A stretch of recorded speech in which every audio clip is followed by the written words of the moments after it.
বিসমিল্লাহির রহমানির রহিম আলহামদুলিল্লাহি রাব্বিল আলামিন ওয়াসসালাতু ওয়াসসালামু আলা আশরাফিল আম্বিয়া ওয়াল মুরসালিন নবিয়িনা মুহাম্মাদিন ওয়া আলা আলিহি ওয়া আসহাবিহি আজমাইন ওয়া বাদ। সম্মানিত উপস্থিতি, as-সিদ্দিক মসজিদের আমাদের মুসল্লিবৃন্দ এবং যারা উপস্থিত আছেন এবং যারা আমাদের সাথে আছেন সবাইকে সাদর শুভেচ্ছা জানিয়ে আজকে দার্স শুরু করছি। আমরা দার্স দিচ্ছিলাম ইমাম আবু জাফর তাহাবী রাহমাতুল্লাহ রচিত বয়ান আকিদাত আহলুস সুন্নাহ ওয়াল জামাআহ, আহলুস সুন্নাহ ওয়াল জামাত আকিদার বর্ণনা, এই কিতাবটির একটি অংশে, যেখানে আমরা প্রথমে গত পর্বের সাথে একটা ধারাবাহিকতা রক্ষা করব, তারপর আমরা আজকের দার্সটা শুরু করব ইনশাআল্লাহ। গত পর্বে আমরা আলোচনা করেছিলাম যে যারা আহলুস সুন্নাহ ওয়াল জামাত তাদের আকিদার কিছু উৎস আছে, তারা সেখান থেকে আকিদা গ্রহণ করে থাকে।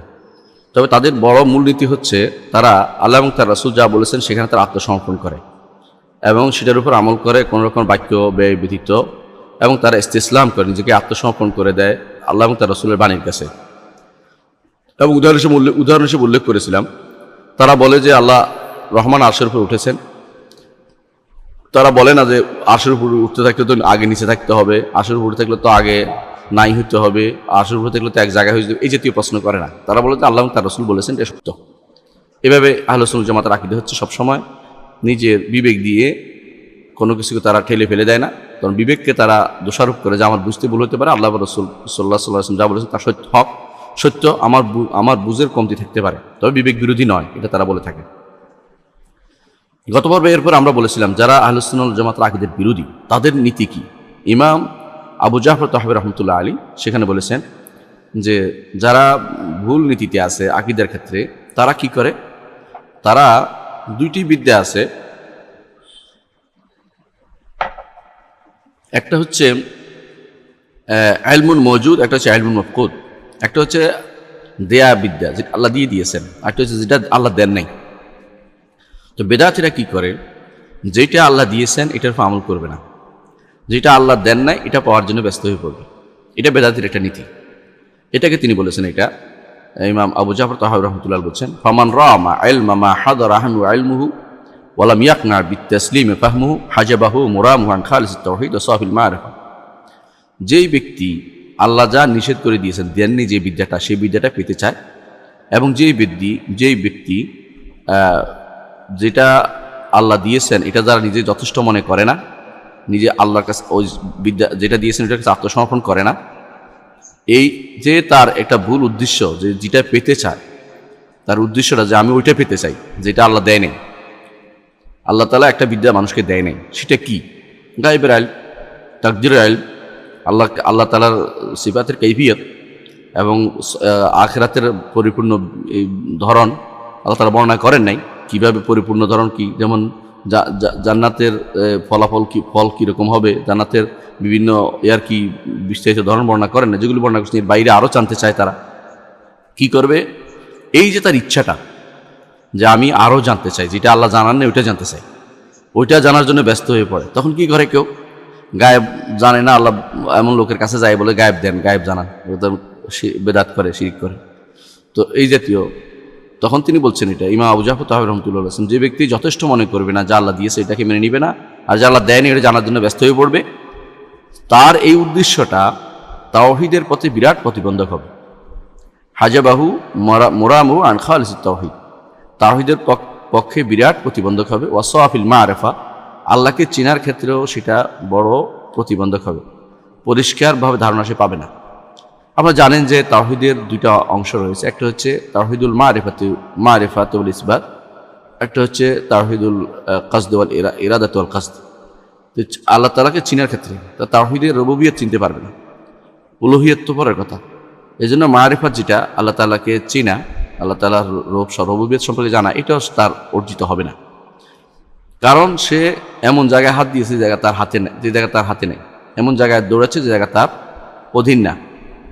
তারপর তিনি বলছেন যে এটা তাকে হাজব করবে, বাধা দিবে, আন সাহিহিল ঈমান, বিশুদ্ধ ঈমান থেকে বাধা দিয়ে রাখবে। ফায়াতাযাবযাবু বাইনাল কুফরি ওয়াল ঈমান, সেই ব্যক্তি, যে ব্যক্তি আল্লাহ তাআলা যা দেননি সেটা জানার চেষ্টা করবে, সে কুফরি এবং ঈমানের মাঝে দোদুল্যমান অবস্থায় থাকবে।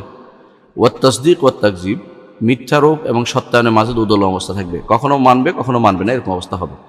ওয়াল ইকরার ওয়াল ইনকার, স্বীকার করা অস্বীকার করার মাঝখানে দোদুল্যমান থাকবে, কখনো মানে এটা কখনো মানে না, এরকম হবে। মুয়াসুয়াসা, দ্বিধান্বিত থাকবে, ওয়াসওয়াসা রোগী হয়ে যাবে। তাইহান, সে পথ হারিয়ে যাবে। শাক কান, সন্দেহের মধ্যে থাকবে। জায়গান, পথভ্রষ্ট হবে, ভ্রষ্ট হয়ে যাবে, অন্তর বক্র হয়ে যাবে তার। লা মুমিনান মুসাদ্দিকান, এমন অবস্থা হবে তার লা মুমিনান মুসাদ্দিকান, সে সত্যবাদী ইমানদার হতে পারবে না। ওয়ালা জাহিদান মুকাদ্দিবান, এবং সে মিথ্যারোপকারীও হয়নি। যদি কাফের হইতে বলতে কাফের হয়ে গেছে, কাফের সে সরাসরি বলছে না, মানে সন্দেহের মধ্যে বিরাজ করবে। আমরা এই জিনিসটা বুঝতে পারি।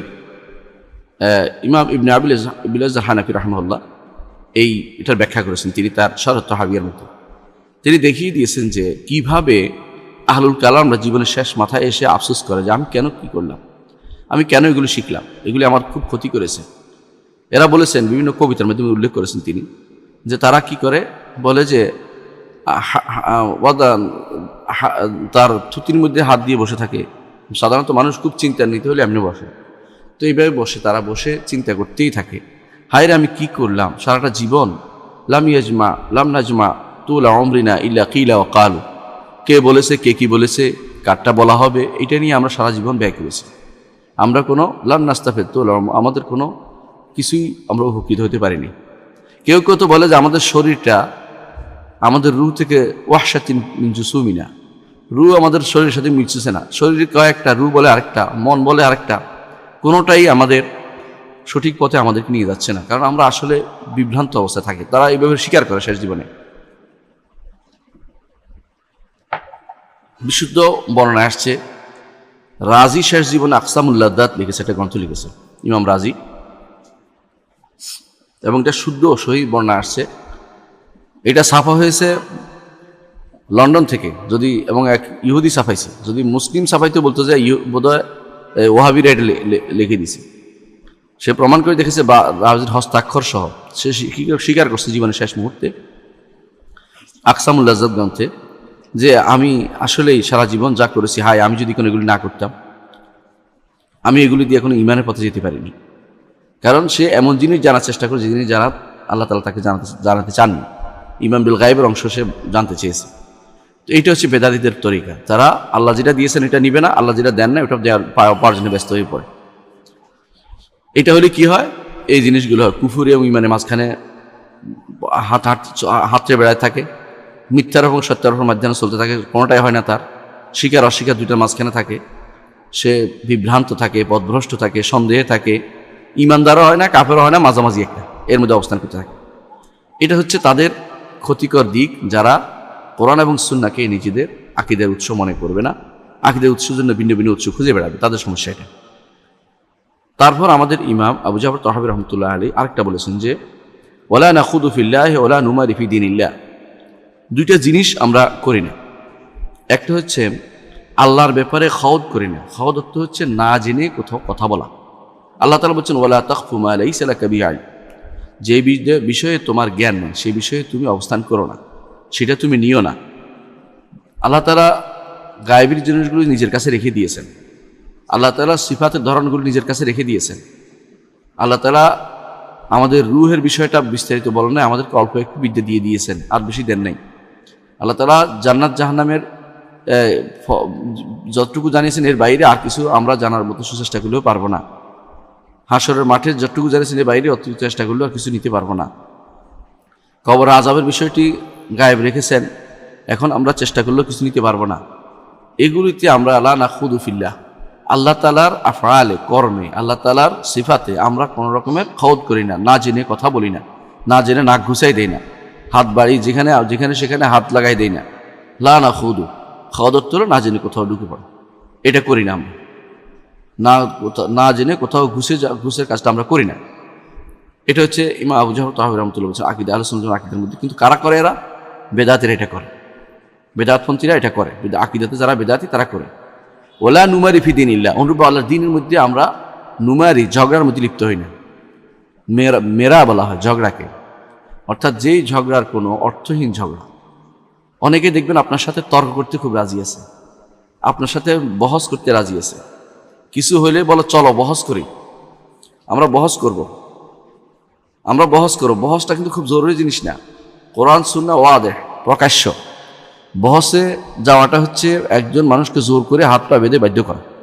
শরীয়ত এটা বলে না কোনো বহস করতে। শরীয়ত বলে তোমার দলিল আছে দলিল দাও, তোমার দলিল আছে দলিল দাও, একজনের তো আক্রমণ করো না, প্রত্যেকে তার দলিল দিয়ে কথা বলো। দলিল দেওয়া, দলিলটা গ্রহণযোগ্য, জনগণই বুঝবে কোনটা গ্রহণযোগ্য কোনটা গ্রহণযোগ্য না, কোনটা গ্রহণযোগ্য কোনটা গ্রহণযোগ্য না, দলিল দিয়ে বোঝা যাবে। কিন্তু আক্রমণাত্মক কথা বলে একজনকে একটা খোঁচা মেরে আমি কোনোদিনই আমি এই ফিল্ডে জয়লাভ, অথবা আমি দল ভারী করলাম। আজকাল তো দল ভারী করে পাশ করে, জানেন তো। কোথাও মোনাজারা হইতে লাগলে দেখবেন, যদিও মোনাজারা পছন্দ করি না, যদিও কেউ করে, ওখানে দেখবেন যে বহু মানুষ লাঠি নিয়ে হাজির হয়ে গেছে। লাঠির কাজ কি? বহু মানুষ গালিগালাজ করতেছে। কেন গালিগালাজ করবে? দলিল ভিত্তিক কথা। প্রত্যেকে তার মতো করে আমল করবে। কুল্লু ইয়ামালু আলা শাকিলাতিহি, প্রত্যেকে তার মতো করে কথা কাজ করতেছে। তুমি তাকে গায়ের জোর দিয়ে তোমার মতে নিচ্ছ কেন? বুঝিয়ে নিতে পারলে আলহামদুলিল্লাহ, যদি বুঝিয়ে নিতে না পারো, তোমার গায়ের জোর দিয়ে কোনো কিছু হাসিল করা যায় না। তো এই মানুষগুলো যারা বেদাতি, তাদের একটা বড় জিনিস হচ্ছে, বড় যে কাজটা তারা করে থাকে, এটা হলো মেরা ফি দীনিল্লাহ। আল্লাহর দিন নিয়ে ঝগড়া করতে খুব পছন্দ করে, আল্লাহর দিন নিয়ে ঝগড়া করতে খুব পছন্দ করে। একজন আমাকে ফোন করে বলতেছে আপনার সাথে মোনাজারা করবো। আমি বলছি আমি তো মোনাজারা করবো না, কারণ আমি এটাতে কমফোর্ট ফিল করি না। হ্যাঁ, মোনাজারার বড় সমস্যাটা হচ্ছে কি জানেন? কথা বলতে বলতে কেউ হয়তো একদিকে গেছে, এখন ওই দিকে চলে যাবে, মূল পয়েন্ট থেকে অনেক দূরে সরে যায় মানুষ। অনেক সময় দেখবেন যে একটা ছোট্ট মশলা পাচ্ছি, এটা দিয়ে প্যাঁচ মাইরা তাকে মনে করে এরকম জায়েজ করার সুযোগ পেয়ে যাচ্ছে, জায়েজ করার সুযোগ চিন্তা ভাবনা করতেছে। একজন দেখলাম আল্লাহ রসুল নূর সাব্যস্ত করতেছে কি দিয়া জানেন? কয় যে হাওয়া ঢুকাইলে উপরের দিকে উঠে, মাটি ঢুকাইলে নিচের দিকে যায়। আল্লাহ রসুল যদি কোনো মাটির হতেন তাহলে তিনি মেরা যেতে পারতেন না। আর আল্লাহ রসুল যেহেতু মাটির না, সেহেতু তিনি উপরে গেছেন। এই সমস্ত প্যাঁচ মারা জবাব দিয়ে আপনি মানবেন? এগুলো তো ফালতু জিনিস, এগুলো তো ফালতু জিনিস। কারণ এই উপরে যাওয়া কি সে উপরে যাওয়া? এই উপরে যাওয়া কি সে উপরে যাওয়া? নূর কি উপরে থাকতে হবে এমন বাধ্যবাধকতা আছে? এই নূর কি সেই নূর? যদি কোনো আল্লাহ নূর বলে তো কুফুরি হবে, শিরক হবে। এখানে দলিল দিয়ে কথা হয় না, এগুলো আকল দিয়ে কথা হচ্ছে, নিজের বিবেক দিয়ে। নিজে যেমন একটা বানাইছে বসে, এখন এটা দিয়ে আরেকজনের কাছে খুব মজা লাগবে, যার কাছে কোরআন এবং সুন্নাহ নাই, আকীদার মৌলিক জিনিস নাই, আকীদার, তার কাছে তো মজা পাইছে যে এটা বিরাট, এটা একটা সন্দেহ, কার অন্তরে ঢুকাই দেওয়া যাবে, তখন সেটা ঢুকাই দিবে কার অন্তরের ভিতরে। কিন্তু যার কাছে ইন্নাল্লাযীনা তাকাউ ইযা মাসসাহুম তায়ফুম মিনাশ শাইতানি তাযাক্কারু ফাইযা হুম মুবসিরুন, যারা আল্লাহ তাকওয়া অবলম্বন করে তাদের কাছে শয়তানের কার সাথে কাজ লাগে না। তারা বলে যে এই সমস্ত শয়তানি তোমাদের কে বলছে? আল্লাহ রসুলকে আল্লাহ তাআলা নিয়ে গেছেন, তিনি নিয়ে গেছেন, ডেকে নিয়েছেন এবং জিবরিলের মাধ্যমে নিয়েছেন। সেখানে আপনার আর কথা বলার সুযোগ নেই যে কিভাবে গেলেন, কেন গেলেন, নূর না হইলে কেন গেলেন, এগুলো আর বানাইছেন আপনি কথা বলতে বলেন। যদি নূর যদি যাইতেন যা হয়তো তোর এত মর্যাদার কি সাথে, তো জিবরিল তো উঠে সারাদিন উঠে নামা করে, জিবরিল তো নূরের তৈরি, তিনি তো সারাদিনে উঠে নামা করতেছে, ফেরেশতারা উঠে নামা করতেছে নূরের তৈরি। আল্লাহ রসুল সাল্লাল্লাহু আলাইহি ওয়াসাল্লামকে আলাদাভাবে মর্যাদা কেন করা হলো? কারণ মাটির মানুষ হয়েও তিনি আল্লাহ তাআলা তাকে সম্মানিত করেছেন, ডেকে নিয়েছেন। এটা হলো বড় কথা। এটাকে আপনি অন্যভাবে নিলে আমি অন্যভাবে এরকম কথা বলতে পারি, কিন্তু আমি কোনোটাই বলি না, আমি শুধু এটা জবাবের জন্য বলছি। আমি বলবো যে আল্লাহ তাআলা তাকে নিয়ে গেছেন, এটাই কথা। কী জন্য নিয়ে গেছেন? আল্লাহ তাআলা সম্মানিত করেছেন। কিন্তু আপনার যে বিবেকটা শুদ্ধ না, যেটা দিয়ে আপনি দলে দিচ্ছেন, এটা মেরা ফি দীনিল্লাহ, আল্লাহ দিনের মধ্যে ঝগড়া করার পদ্ধতি আবিষ্কার করে এরা বসে বসে সারাক্ষণ এই ঝগড়ার মধ্যে লিপ্ত থাকে। এই জাতীয় কাজ যারা করবে তারা আসলেই বিভ্রান্ত পথের মধ্যে আছে। এটাই হচ্ছে মূলত বিভ্রান্তির পথ উন্মুক্ত করে। যারা এই জাতীয় কাজ করবে তারা কখনো হেদায়েত প্রাপ্ত হতে পারে না। অর্থাৎ যারা আল্লাহর দ্বীনের মধ্যে জিদাল করবে, ঝগড়া করবে, যারা আল্লাহ তাআলার সম্পর্কে জানার ক্ষেত্রে যাদের মধ্যে সারাদিন আল্লাহ তাআলার ব্যাপারে জানার ক্ষেত্রে যাদের মধ্যে সারাদিন কাজ করে যে আমি আল্লাহটা খুঁজে বের করবো, আল্লাহর এটা খুঁজে বের করবো, স্রষ্টার কোনো কিছু খুঁজে বের করবে, আল্লাহ যেটা বলে সেটা মানবে না, যেটা বলে না এটা খুঁজে বের করার চিন্তা করবে, তারা কোনো হক পথ পেতে পারে না। শেখুল ইসলাম ইবনে তাইমিয়া রহমতুল্লাহ আলাইহি তার কাদেরিয়াদের উপর একটা তাইয়া আছে। তার তাইয়া মানে হলো একটা কবিতা, বিরাট কবিতা আছে, যার মধ্যে তিনি বলেছেন যে ও আসলু দালালিল খালকি মিন কুল্লি ফিরকাতিন হুয়াল খাউদু ফি ফাইলিল ইলাহি বিইল্লাতিন। সমস্ত সৃষ্টিকুলের মধ্যে যারা পথভ্রষ্ট হয়েছে, তারা পথভ্রষ্ট হয়েছে জন্য আল্লাহর কর্মকাণ্ডের মধ্যে কারণ খুঁজে বসে বসে, আল্লাহর কর্মকাণ্ডে কারণ খুঁজে। আল্লাহর কর্মকাণ্ডে আপনি কারণ খুঁজে পারবেন না। ফাইন্নাহুম লাম ইয়াফহামু হিকমাতান লাহু ফাসারু আলা নূ'আন মিনাল জাহিলিয়া। তারা যখন আল্লাহর হিকমত বুঝবে না তখন জাহিলিয়াতে পড়ে যায়। আল্লাহর হিকমত না বুঝলে আপনাকে কি মানতে হবে? আল্লাহ তার হিকমত রয়েছে। ফেলুল হালি হাকিম লা ইয়াখলু আন হিকমা। আল্লাহর হাকিমের ফেল কর্ম হিকমত চেয়ে খালি না। আমি না বুঝতে পারি, আমার বুঝ কম থাকতে পারে। সব মানুষের বুঝ একরকম না, আপনি সবাই জানেন। দুনিয়ার সমস্ত মানুষের বুঝ একত্র করলেও অনেক সময় দেখবেন যে ভুল হচ্ছে। কেমন ভুল হচ্ছে? অনেক মানুষই একমত হয়ে গেছিল এক সময় যে সূর্য ঘুরে না, পৃথিবী ঘুরে, এখন বলে সবটাই ঘুরে। দেখেন তো কত উল্টাপাল্টা হয়ে গেছিল। তোর বোঝা গেল এত বিবেকও ঠিক মতো বুঝতে পারেনি। তো আল্লাহ তো স্রষ্টা, সৃষ্টিটাই বুঝতে পারে নাই তারা। স্রষ্টা বোঝা তো বড় দূরের ব্যাপার। এই জন্য ইবনে তাইমিয়া রাহমাতুল্লাহ যেটা বলেছেন, ও আসলু দালালিল খালকি মিন কুল্লি ফিরকাতিন হুয়াল খাউদু ফি ফাইলিল ইলাহি বিইল্লাতিন। সৃষ্টির সমস্ত সৃষ্টির মধ্যে যারা পথভ্রষ্ট হয়েছে যে একটা বড় কারণ হচ্ছে এটা, আল্লাহ তাআলার কর্মের মধ্যে তারা একটা কারণ খুঁজতে থাকে সারাদিন। আল্লাহ এটা কেন করলেন? আল্লাহ এই বেটাকে অসুস্থ কেন করলেন? আল্লাহ আমাকে কেন সুস্থতা দিলেন না? আল্লাহ অমুকে কেন, ভালো মানুষটাকে কেন কোভিড-19 ফেললেন? আল্লাহ অমুককে কেন ফেললো না? আল্লাহ অমুককে কেন ক্ষমতা দিল, আমার দিল না? এই টেনশনে একজন মানুষ যা করতেছে, ইল্লাত খুঁজতে খুঁজতে কি করে তারা, যখন এই ইল্লাত বুঝে আসে না তখন জাহিলিয়াতে চলে যায়, তখন উল্টাপাল্টা বকতে আরম্ভ করে, তখন এমন সব কথা বলে যেগুলো আল্লাহ তাআলা অনুমোদন করেননি।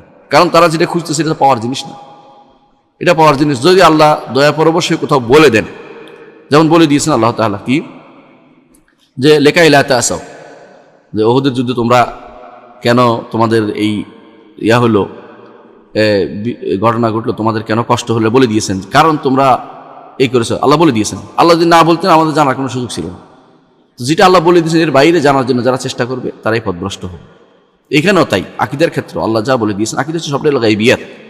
গায়বী জিনিসের মধ্যে আপনি আমি যদি কোনো দিন চেষ্টা করি যে আমি নিজে জোর করে এমন একটা কারণ বের করবো, এমন একটা উদ্দেশ্য বের করবো, আল্লাহর কোনো সুরত নিয়ে আসবো, আল্লাহর কোনো আকার আকৃতি নিজের মধ্যে সাব্যস্ত করে ফেলবো, তাহলে তো আপনি এমন জায়গায় চলছেন, এটা হচ্ছে পথভ্রষ্টতার মূল। প্রত্যেকে তাই হয়েছে, প্রত্যেকটি পথভ্রষ্ট। দেখেন ইহুদিরা কি করছে, ওজায়ের আল্লাহর ছেলে, এত বেশি পারলো কি করে? ওজায়েরকে কেন তারা ছেলে বলেছে জানেন? তাদের কিতাব যখন তাওরাত হারিয়ে গেছে, তখন তারা অনেকদিন পর্যন্ত তাওরাত পাচ্ছে না। তখন আজরা নামে তাদের এক যুবক, সে বলতেছে আমার কাছে তাওরাত আছে, সে তাওরাত উগলে দিয়েছে বলে। তো এই তাওরাত সে যে দিছে এটার প্রমাণ কি? সে যতটুকু মুখস্থ করেছে ততটুকু বলেছে, যতটুকু তার জানছে ততটুকু বলেছে, যুবক হিসাবে সেটাই তাওরাত হিসেবে আসে এখন তাদের কাছে আসল তাওরাত নাই। এখন তারা সে কেমনে জানলো? নিশ্চয় আল্লাহর ছেলে, বাড়াইতে আল্লাহর ছেলে বানিয়ে দিচ্ছে, কারণ খুঁজতে ঈসা আলাইহিস সালাম যখন তারা দেখলো যে সাধারণত পিতা ব্যতীত কোনো সন্তান হয় না, যেহেতু তার সন্তানের নিশ্চয় আল্লাহ, তার আল্লাহ মারিয়ামের কোনো স্বামী নেই, নিশ্চয় নাউজুবিল্লাহ, সেটা মারিয়ামের সন্তান আল্লাহর সন্তান বলে দাবি করে, আল্লাহর পুত্র দাবি করে বসছে, বা কারণ খুঁজতে ওইদিকে চলে গেছে।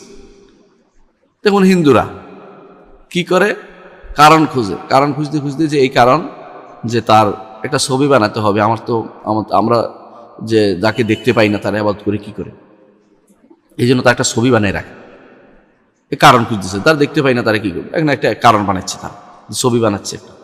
তো ছবি বানাইতে নিজের মতো করে বানাইতে একসময় পুরুষ, একসময় মহিলা, একসময় খুব ভয়ঙ্কর মহিলা, যে যখন পায় তখন সেরকম বানায়। কখনো কখনো শুধু মহিলা নয়, প্রাণীজ কুল যেগুলি চলতে পারে না, কুরমানি হলো আর কি শুকর, কেউ দেখবেন যে বানর, কেউ ইঁদুর, এগুলির আবাদ করতেছে, কেউ গজের আবাদ করতেছে, হাতির, কেউ এমনকি বট গাছের, কেউ তুলসী গাছের, মানে যাইতে নিকৃষ্ট জীব যেটা, এটাকেও তারা আবার মনে করতেছে তাদের দেবতা।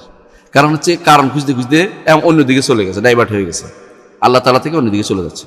তো যারাই এই যে ইবনে তাইমিয়া রাহমাতুল্লাহ যেটা বলেছেন যে আসলু দালালিল খালকি ফি কুল্লি ফিরকাতিন হুয়াল খাউদু ফি ফাইলিল ইলাহি বিইল্লাতিন, সৃষ্টিকুলের সব পদভ্রষ্টতা এখানে আসে যখন আল্লাহর কারণগুলি, আল্লাহ তাআলার কর্মের মধ্যে কারণ খুঁজতে থাকে। আল্লাহ এটা কেন করলেন, অথবা স্রষ্টার এটা কেন হলো, এটা একটা নিশ্চয় কারণ, কারণ বের করতে করতে নিজে একটা বানাই ফেলে আরেকটা। এটা হচ্ছে পদভ্রষ্টতার মূল মূল জায়গা, যেখান থেকে পদভ্রষ্ট হয়েছে মানুষ। যেটা আল্লাহ দেন নাই ওই এলেমটা আপনার জানার দরকার নেই, ওই এলেমটা রেখে দেন। আল্লাহ তাআলা বলছেন তিনি আরশের উপর উঠেছেন, আলহামদুলিল্লাহ, এটুকু বিষয় আল্লাহ আরশের উপর উঠেছেন। আল্লাহ তাআলা বলেন নাই যে তিনি নিচ থেকে উঠলেন, উপর থেকে নামলেন, না পাশ থেকে উঠলেন, নাকি এমনি উঠছেন। কারণ আপনার এটা, আপনার হয় এটা, আল্লাহর উঠা আপনার উঠার মতো না, আপনার এটা হয়। আপনি যখনই এরকম কিছু চিন্তা করবেন অর্থাৎ নিজের উপর কেয়াস করেছেন, নিজের উপর কেয়াস করাটা তো হারাম। কেমনে উঠলেন, কেন উঠলেন এই খুঁজতে যাচ্ছেন, তখন আপনি পদভ্রষ্ট হয়ে গেছেন। ঠিক অনুরূপভাবে তাকদির নিয়েও যারা কথা বলে, ওরও এই কাজে আল্লাহ এটা কেন দিলেন না, ওরে কেন দিল, আমারে দিল না কেন, ইত্যাদি ইত্যাদি করতে করতে একসময় পদভ্রষ্ট হয়ে যায়। এটাই হচ্ছে কারণ। তাহলে দেখা গেল যে মূল পদভ্রষ্টতার সূতিকাগার বলতে পারেন যে আল্লাহর কর্মের মধ্যে কারণ খুঁজতে থাকা। যদি আল্লাহ তাআলা কোনো কিছু প্রকাশ করে দিয়ে নিতে পারবেন না, নিষিদ্ধ না, কিন্তু যদি আল্লাহ প্রকাশ না করে সেখানে বসে থাকতে হবে, সেখানে আর সামনে না এগিয়ে যাওয়া উচিত নয়। এটি হচ্ছে নিয়ম।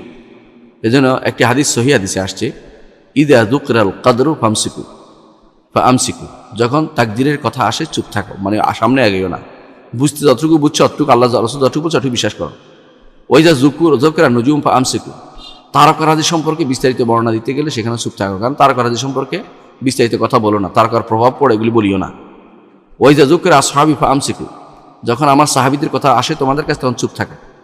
দুর্ভাগ্য যে এখন এটা নিয়ে কেউ চুপ থাকে না, এটা নিয়ে বেশি কথা বলে। সাহাবীদের সম্পর্কে কেউ কথা না বললে বরং ওকে বলা হয় যে আমরা ইতিহাস থেকে শিক্ষা নিচ্ছি, ওই ইতিহাস থেকে শিক্ষা নেওয়ার প্রয়োজন নেই। ওটা হচ্ছে বিভ্রান্তি তৈরি করা, ওটা বিভ্রান্তি তৈরি করা।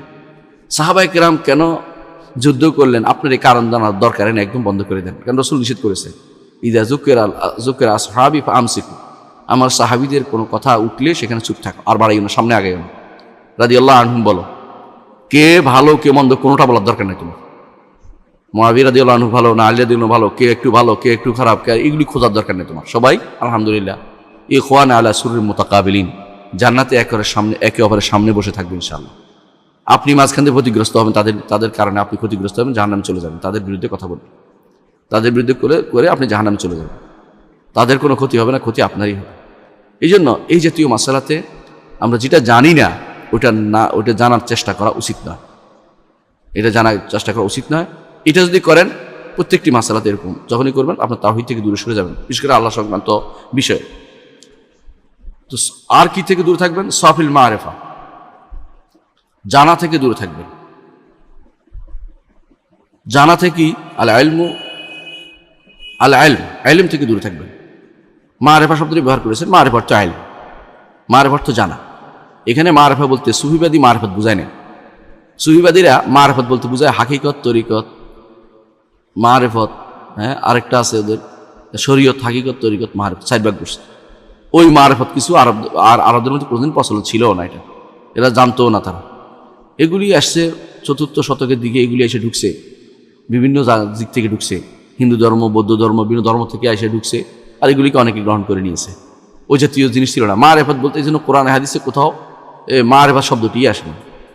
ইয়ারিফুন আসছে কোরআন কারীম, ইয়ারিফুনা নি'মাতাল্লাহি সুম্মা ইউনকিরুনাহা।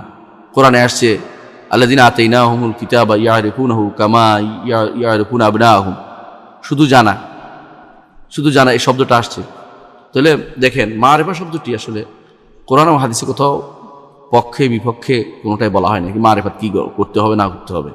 অথচ মারেফাতের জন্য ব্যস্ত হয়ে পড়ে, মারেফাতের জন্য কেউ কেউ দরবার খুলে বসে, মারেফাতের জন্য কেউ কেউ বিরাট শ্রম, বিরাট বলে সাধনা করে।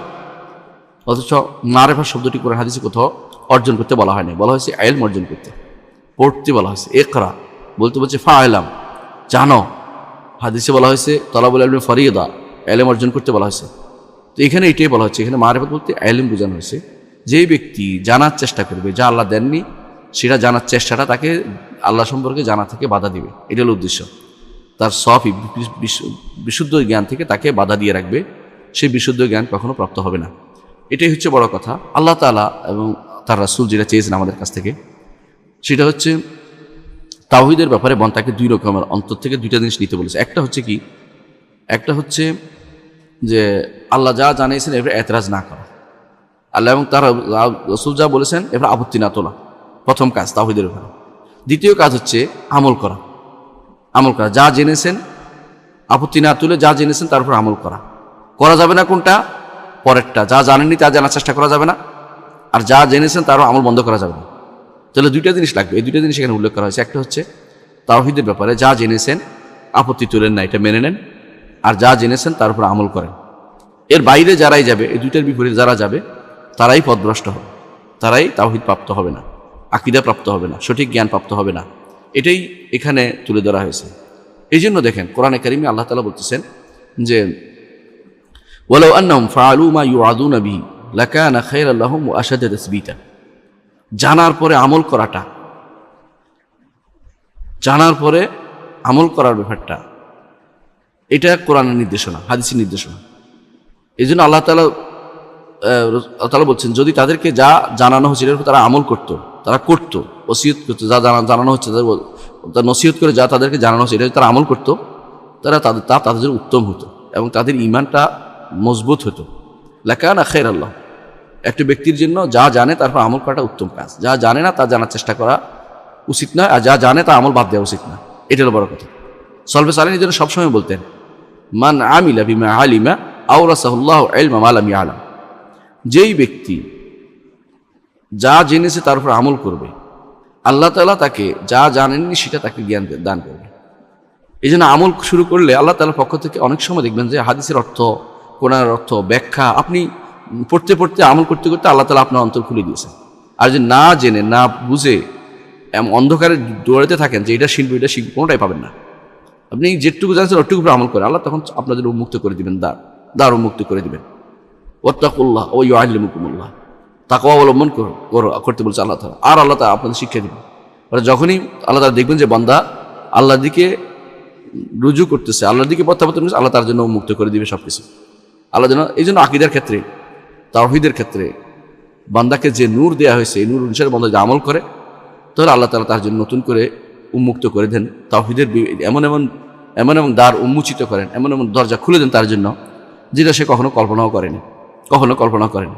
তাহলে যে জিনিসটা বেশি দরকার এটা হচ্ছে, আবারও বলছি, যে যেটা আল্লাহ দেননি আমাকে জানাননি তাওহীদের ব্যাপারে, আকীদার ব্যাপারে, সেটা জানার চেষ্টা না করা, যেটা দিয়েছেন এটার উপর আমল করা, এটা বিশ্বাস করা এবং এটার উপর আমল করে যাওয়া। তাহলে আল্লাহ তাআলা যতটুকু আমরা জানতাম না অতটুকু আমাদের থেকে আল্লাহ তাআলা আমাদেরকে ঈমান মজবুত করে দিবেন, আশাদ্দা তাসবীতা, ঈমানটা মজবুত করে দিবেন। ওয়ালাউ আন্নাহুম ফাআলু মা ইউআদুনা বিহি লাকানা খায়রান লাহুম ওয়া আশাদ্দা তাসবীতা। আল্লাহ যে ওয়াজ নসিহত করেছেন কোরআন হাদিসে, রাসূলের মাধ্যমে কোরআনে, এগুলি যে কেউ এই ওয়াজগুলি গ্রহণ করে আল্লাহ তার জন্য অন্তরটাকে আরও স্থির করে দিবেন, সুস্থির করে দিবেন অন্তরটাকে, এবং তার পদযোগের দৃঢ়তা দিবেন। এটা জানা আমাদের খুব জরুরি। তারপরে তিনি যেটা বলেছেন, অনেক সময় যে আমরা দেখেছি যে যারাই যে এই এলেম আমলের মধ্যে থাকে না, যেটা আল্লাহ এবং তার রাসূল বলেছেন যে যতটুকু আসছে ততটুকু এলেম জানো এবং একটু বিশ্বাস করে আমল শুরু করো, যেটা জানো না এটার দিকে দৌড়াইও না, এবং যেটা জানছো এটা আমল বন্ধ করে দিও না। এটা যারা করে না তাদের কি পরিণতি, এটা তিনি বলছেন ইয়াতাযাবযাবু বাইনাল কুফরি ওয়াল ঈমান। এরা ঈমানদার হতে পারে না, এরা সবসময় সন্দেহের মধ্যে থাকে। এই জন্য মুনাফিকরা সন্দেহের মধ্যে থাকে। আল্লাহ তাআলা এই জন্য তাদের সম্পর্কে বলেছেন ফাহুম ফি রাইবিহিম ইয়াতারাদ্দাদুন। তারা তাদের সন্দেহের মধ্যে, ঘোর সন্দেহের মধ্যে তারা সবসময় ঘুরপাক খেতে থাকে। তাদের সন্দেহের মধ্যে তারা ঈমানদারদের সাথেও থাকতে পারে না, কখনো ঈমানদার মাঝে ঢুকে কখনো ঈমান থেকে বেরিয়ে যায়, মানে তাদের ঈমান কখনো মজবুত হতে পারে না। এই জন্য যে তারা আসলে যে জায়গা তাদের কঠিনভাবে আঁকড়ে ধরে রাখার কথা সেটা তারা ধরে রাখে না। আর কি হয়, তারা ওয়াসওয়াসা রোগী হয়। আপনি জানেন যে ওয়াসওয়াসা রোগী মানেই হচ্ছে জীবনটা বরবাদ করে দেয়। ওয়াসওয়াসা রোগী এমন অবস্থায় পড়ে যে অজু করে এসে বলে অজু হয়নি, সালাতে গিয়ে বলে সালাত হয়নি, রুকুতে গেলে বলে আমি তাসবিহ পড়িনি, সালাত শেষ করে বলে আমি তো কি পড়ছি মনে নেই। এরপরে এমন অবস্থা হয় যে তার জীবনটাই অসার, কিছুই করতে পারে না সে। এরকম জীবন আসলে দুনিয়ার জীবনে কারোর জন্য মানে পছন্দনীয় জীবন হতে পারে না। তো এইটাই ঈমানদার মজবুত থাকে, দৃঢ় থাকে। আর মুনাফিক দৃঢ় থাকে না, সে সবসময় পালাইতে পছন্দ করে। আল্লাহ তাআলা এটাকে বলছেন লা ইলাহা ইল্লাল্লাহ ওয়া লা ইলাহা ইল্লাল্লাহ, এদিকেও না ওইদিকেও না। যে যারাই এরকম চরিত্র অধিকারী, যারা ঈমান থেকে মজবুত করবে না, ঈমান নেয়ার ক্ষেত্রে কোত্থেকে নিতে হবে যেটা বা সেটা ঈমান নেয়ার ক্ষেত্রে তারা সঠিক ধারণা পাবে না, এবং যেভাবে ইচ্ছে সেভাবে চলাফেরা করবে, তারা সবসময় এরকম মুয়াসওয়াস থাকবে, ওয়াসওয়াসা রোগী থাকে। এখানে একটা জিনিস আমার সাবধান করা সেটা হচ্ছে, সাহাবায়ে কেরামের অন্তরে কখনো কখনো এরকম জিনিস আসতো, তারা বলেছে, কিন্তু তারা সেটা ব্যক্ত করতো না। অন্তরে আসতো, অন্তর থেকে আবার চলে যেত। এটা আসবেই, কারণ শয়তানের কাজ হচ্ছে এটা তুলে দেয়া। শুধু সাহাবায়ে কেরাম নয়, এটা সবার মধ্যে আর সাহাবায়ে কেরাম হতে শুরু আজ পর্যন্ত প্রত্যেকের মনে মাঝে মধ্যে হঠাৎ করে কিছু একটা এসে বসবে যে আসলে কি আল্লাহকে সৃষ্টি করলো কে নাউজুবিল্লাহ, অথবা আল্লাহ এইটা করলো, এটা কি ইত্যাদি, হঠাৎ করে কিছু একটা আসবে। ইমানদার এটাকে তাড়িয়ে দেয়। ইমানদার এই তাড়িয়ে দেওয়াটা হচ্ছে জিহাদ। জিহাদ করতে পেরেছে। আর যেটা অন্তর মধ্যে চেপে বসে আছে, কাজ করতে দিচ্ছে না, আমল ইলম জ্ঞান অর্জন করতে দিচ্ছে না, আল্লাহ বিরোধী কথা বলে দিয়েছে, তার সে বরবাদ হয়ে গেছে। যে বলে নাই, তাড়িয়ে দিয়েছে, সন্দেহটা দূর করেছে, যার কাছে যাওয়ার সন্দেহ দূর তার কাছে সন্দেহ দূর করে চেষ্টা করেছে, এবং সে নিজে দোয়া করেছে, আল্লাহর কাছে কান্নাকাটি করেছে, আল্লাহ তার থেকে তাড়িয়ে দিয়েছে, আলহামদুলিল্লাহ, এটা ঠিক আছে। কিন্তু যতক্ষণ পর্যন্ত এই যে এটা আসবে না, এর অর্থ হচ্ছে তার আর দরকার লাগে না। কেউ কারো অন্তর এটা আসে না মনে করে কেউ, বুঝবেন যে তার অন্তরের মধ্যে বড় ধরনের কোনো সমস্যা আছে। সাহাবায়ে কেরাম আসতে আপনার আসবে না কেন, এর অর্থ হচ্ছে আপনার দেখুন কাফের অন্তরে আসে না কেন, কাফের অন্তর দিয়ে আসার দরকার লাগে না, তার তো অন্তর আগেই বরবাদ করে রাখছে, সেখানে এটা আসার দরকার, সে কুকুর নিয়ে ভর্তি করে রাখছে। ইমানদার অন্তরেই তো এটা আসবে, কারণ তার তো পরীক্ষার জায়গা, তার অন্তর এটার মধ্যে মাঝে মধ্যে সন্দেহ আসবে, কিন্তু সে সন্দেহ সে স্থান দেয় না, ব্যক্ত করে না, বলে বেড়ায় না, এবং এটাকেই নিয়ে সে সাংবাদিক সম্মেলন করে বসে না, এটাকে দিয়েই সে তথাকথিত বিদেশ থেকে জার্মানির পাওয়ার জন্য, ভিসা পাওয়ার জন্য জায়গায় জায়গায় বলে বেড়ায় না। তো ওখান থেকে আবার বড় বড় লেকচার ছাড়ে না, কারণ হচ্ছে ইমানদার তখন বুঝে যে এটা শয়তানের কাজ, শয়তান আমাকে যে কোনো সময় ধোঁকা দিচ্ছে। ইমানদার বুঝতে পারে, এবং সে ইন্নাল্লাযীনা ইযা মাসসাহুম তায়ফুম মিনাশ শাইতানি তাযাক্কারু, ইন্নাল্লাযীনা তাকাউ ইযা মাসসাহুম তায়ফুম মিনাশ শাইতানি তাযাক্কারু ফাইযা হুম মুবসিরুন। যারা তাকওয়া অবলম্বন করে, আল্লাহ তাআলা তাদের শয়তান তাদের অন্তরের ভিতরে ঢুকলেও এবং সে ওয়াসওয়াসা আসলেও আল্লাহর কথা স্মরণ করলে এটা পালাতে থাকে। এজন্য রাসূলুল্লাহ সাল্লাল্লাহু আলাইহি ওয়াসাল্লাম বলেছেন, শিক্ষা দিয়েছেন, যখন কারো অন্তরে ওয়াসওয়াসা আসে তখন কি করতে, আউযু বিল্লাহ বলতে বলছে, আমানতু বিল্লাহি ওয়া রাসূলিহি, আল্লাহ এবং তার রাসূলের বিমান আল্লাহ বলতে বলেছে। আর কি বলেছে, আর বলেছে বাম দিকে 3 বার থুতু ফেলতে, 3 বার ফেলতে বলেছে। এত জোরে না যে আপনি সব পাশের মানুষকে আপনি থুতু দিয়ে ভরাই দেবেন, এটা না, মানে শয়তানকে যেন রাগম করা হয়, তাকে যেন নাকে খত দেয়, সে যেন আসতে না পারে, সে চলে যায়। আর কি বলতে বলেছে, কুরু আল্লাহু আহাদ আল্লাহুস সামাদ লাম ইয়ালিদ ওয়া লাম ইউলাদ ওয়া লাম ইয়াকুল লাহু কুফুয়ান আহাদ, এটা বলতে বলেছে। এবং আল্লাহ আউযু বিল্লাহি মিনাশ শাইতানির রাজিম বলতে বলেছে। এর অর্থ হচ্ছে তার কিন্তু একটা ওষুধ আছে, জিকির, আল্লাহ জিকির স্মরণ কর, তাযাক্কার। আবার যদি কোনো একেবারে বেশি সমস্যা হয়, কোনো আলেম কাছে কি জেনে নিতে বলছে, সন্দেহ হিসেবে না, জেনে নিতে বলেছে এটার উত্তর কি হতে পারে, এরকম কেউ যদি করে, কিন্তু সন্দেহ হিসেবে প্রকাশ করে না, জেনে নেওয়ার জন্য, ঝগড়া বাঁধানোর জন্য না, বা সন্দেহ প্রচার করার জন্য না, উদ্দেশ্য না। এটা হচ্ছে ইমানদারের কাজ। কিন্তু যারা ইমান এবং কুফরের মধ্যে যারা এই দোদুল্যমান অবস্থা আছে, তারা কখনো ভালো জায়গায় পৌঁছতে পারে না। সবসময় তারা একটা বিভ্রান্তির মধ্যে বিভ্রান্তির মধ্যে থাকে, এরা সঠিক জায়গায় কখনো পৌঁছতে পারে না। এই জন্য এই ভুলটার মূল জিনিসটা হচ্ছে এখানে, কারণ হচ্ছে তারা আসলে কোত্থেকে আকীদা গ্রহণ করতে হবে, আকীদা গ্রহণের মূলনীতি তারা সঠিক জায়গায় রাখতে পারে না। আমরা এখন আপনাদের সামনে, এতদিন আমরা আলোচনা করেছি এর আগে আকীদা গ্রহণের, আহলুস সুন্নাহ ওয়াল জামাতের আকীদা গ্রহণ মূলনীতি, তারা আকীদা গ্রহণ কোত্থেকে করে। আজকে আমরা আলোচনা করব বেদাতীরা আকীদা কোত্থেকে গ্রহণ করে। গুরুত্বপূর্ণ একটা জিনিস, বেদাতীরা আকীদা কোত্থেকে গ্রহণ করে, যেই কারণে তারা পথভ্রষ্ট হয়ে থাকে, বিভ্রান্ত হয়ে থাকে, দিগ্ভ্রান্ত হয়ে থাকে, হতভম্ব হয়ে থাকে, এবং তারা কোনো ইমানও পায় না, কুফর কোনোটাতে তারা কিছুই করতে পারে না। না কাফের তার বিরুদ্ধে যুদ্ধ করবে, না ইমানদার তার বিরুদ্ধে কিছু বলবো, এমন অবস্থা আছে, তার পক্ষে কিছু বলবো, এমন অবস্থার মধ্যে আজ লক্ষ লক্ষ মানুষ, লক্ষ লক্ষ তথাকথিত আলেম শ্রেণী পর্যন্ত এইগুলি জড়িত হয়ে আছে। এদের আকীদা গ্রহণের মূলনীতি যদি বোঝা যায়, তাহলে আমাদের কাছে কিন্তু স্পষ্ট হয়ে যাবে যে এরা আসলে বিভ্রান্তিটা কোথেকে আসছে, আমরা সেই দিক থেকে হেফাজত থাকতে পারবো। এই জন্য এর ব্যাখ্যায়, এই ইমামের কথার ব্যাখ্যায় যে তারা আকীদা কেন বিভ্রান্ত থাকে, এটা আমরা একটু উল্লেখ করবো কিছু জিনিস। বেদাতীরা কি করে? বেদাতীরা একটা দাবি সবসময় করে, কেউ বলে না যে আমরা কোরআন হাদিস থেকে নেই না। হ্যাঁ আছে, একটা গোষ্ঠী বলে আমরা শুধু কোরআন থেকে নেই, এটা যে কাফের, কোনো সন্দেহ নেই। কোরআনে কোথাও মাগরিবের নামাজ 3 রাকাত নাই, এদের অনেকেই 3 রাকাত পড়েও না, এরা কতক্ষণ বসে উঠে চলে যায়। তো ওদেরকে বসতে বলেছে কে? কোরআনে কোথাও কি বসার কথা বলছে? ও তো সবসময় দাঁড়িয়ে থাকা উচিত, কারণ কোরআনে কিয়ামের কথা আসছে। হ্যাঁ, আল্লাযীনা ইয়াযকুরুল্লাহ কিয়ামান ওয়া কুউদান ওয়া আলা জুনুবিহিম, কিছুক্ষণ শুয়ে কাত হয়ে থাকা উচিত। তাহলে এর অর্থ হচ্ছে তারা বিভ্রান্ত পথভ্রষ্ট নয়, শুধু এরা কাফের হয়ে গেছে যারা শুধু কোরআনের কথা বলে। আহলুস সুন্নাহ জামাত নয় শুধু, বরং যারা পথভ্রষ্ট তাদের মধ্যেও যারা কিছু ভালো, অর্থাৎ দুইটা গোষ্ঠী আছে, একটা হচ্ছে 72 ফেরকা, আরেকটা হচ্ছে এক ফেরকা, আরেকটা হচ্ছে 72 ফেরকার বাইরের ফেরকা, মানে একবার সবসময় জিনিস। একটা হচ্ছে যেটাকে বলে ফেরকাতুন নাজিয়া, নাজাত প্রাপ্ত দল, একটা হচ্ছে নাজাত প্রাপ্ত দল। এটা হচ্ছে আহলুস সুন্নাহ ওয়াল জামাত। এদের আরেক নাম, সালাফুস সালেহ, এদের আরেক নাম হচ্ছে তায়েফা মানসুরা, সাহায্যপ্রাপ্ত দল। এদের আরেক নাম হচ্ছে আহলুল হাদিস ওয়াল আথার, এদের আরেক নাম হচ্ছে আহলুল ফিকহ ওয়ান নাযার। এরা একমত, এরা একটি গোষ্ঠী, এরা হচ্ছে আহলুস সুন্নাহ ওয়াল জামাত। এদের ভিন্ন এই নামগুলি এদের গ্রহণযোগ্য, এতে কোনো সমস্যা নেই। এরা একটি গোষ্ঠী। এর বাইরে ঈমানদার অথচ আকীদাগত বিভ্রান্তিতে আছে, তবে একেবারে কাফের হয়ে যায়নি, এরা হচ্ছে 72 ফেরকা আর 72 ফেরকা, 73 ফেরকার মধ্যে আর 72 ফেরকা, অথবা 72 ফেরকার মধ্যে আর 71 ফেরকা। দুইটা হাদিস আছে, দুই ভাই বললাম। ওরা কি করবে? জাহান্নামে যাবে, তবে তারা চিরস্থায়ী হবে না। অথবা তারা আল্লাহর ওয়াইদের, জাহান্নামের ওয়াদার ধমকির ভিতরে আছে। আল্লাহ ইচ্ছা করলে কাউকে তারা আমলের কারণে ক্ষমা করে দিতে পারে, জান্নাতি দিতে পারে, এটা আলাদা কথা।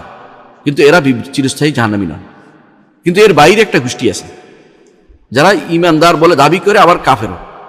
এরা কারা?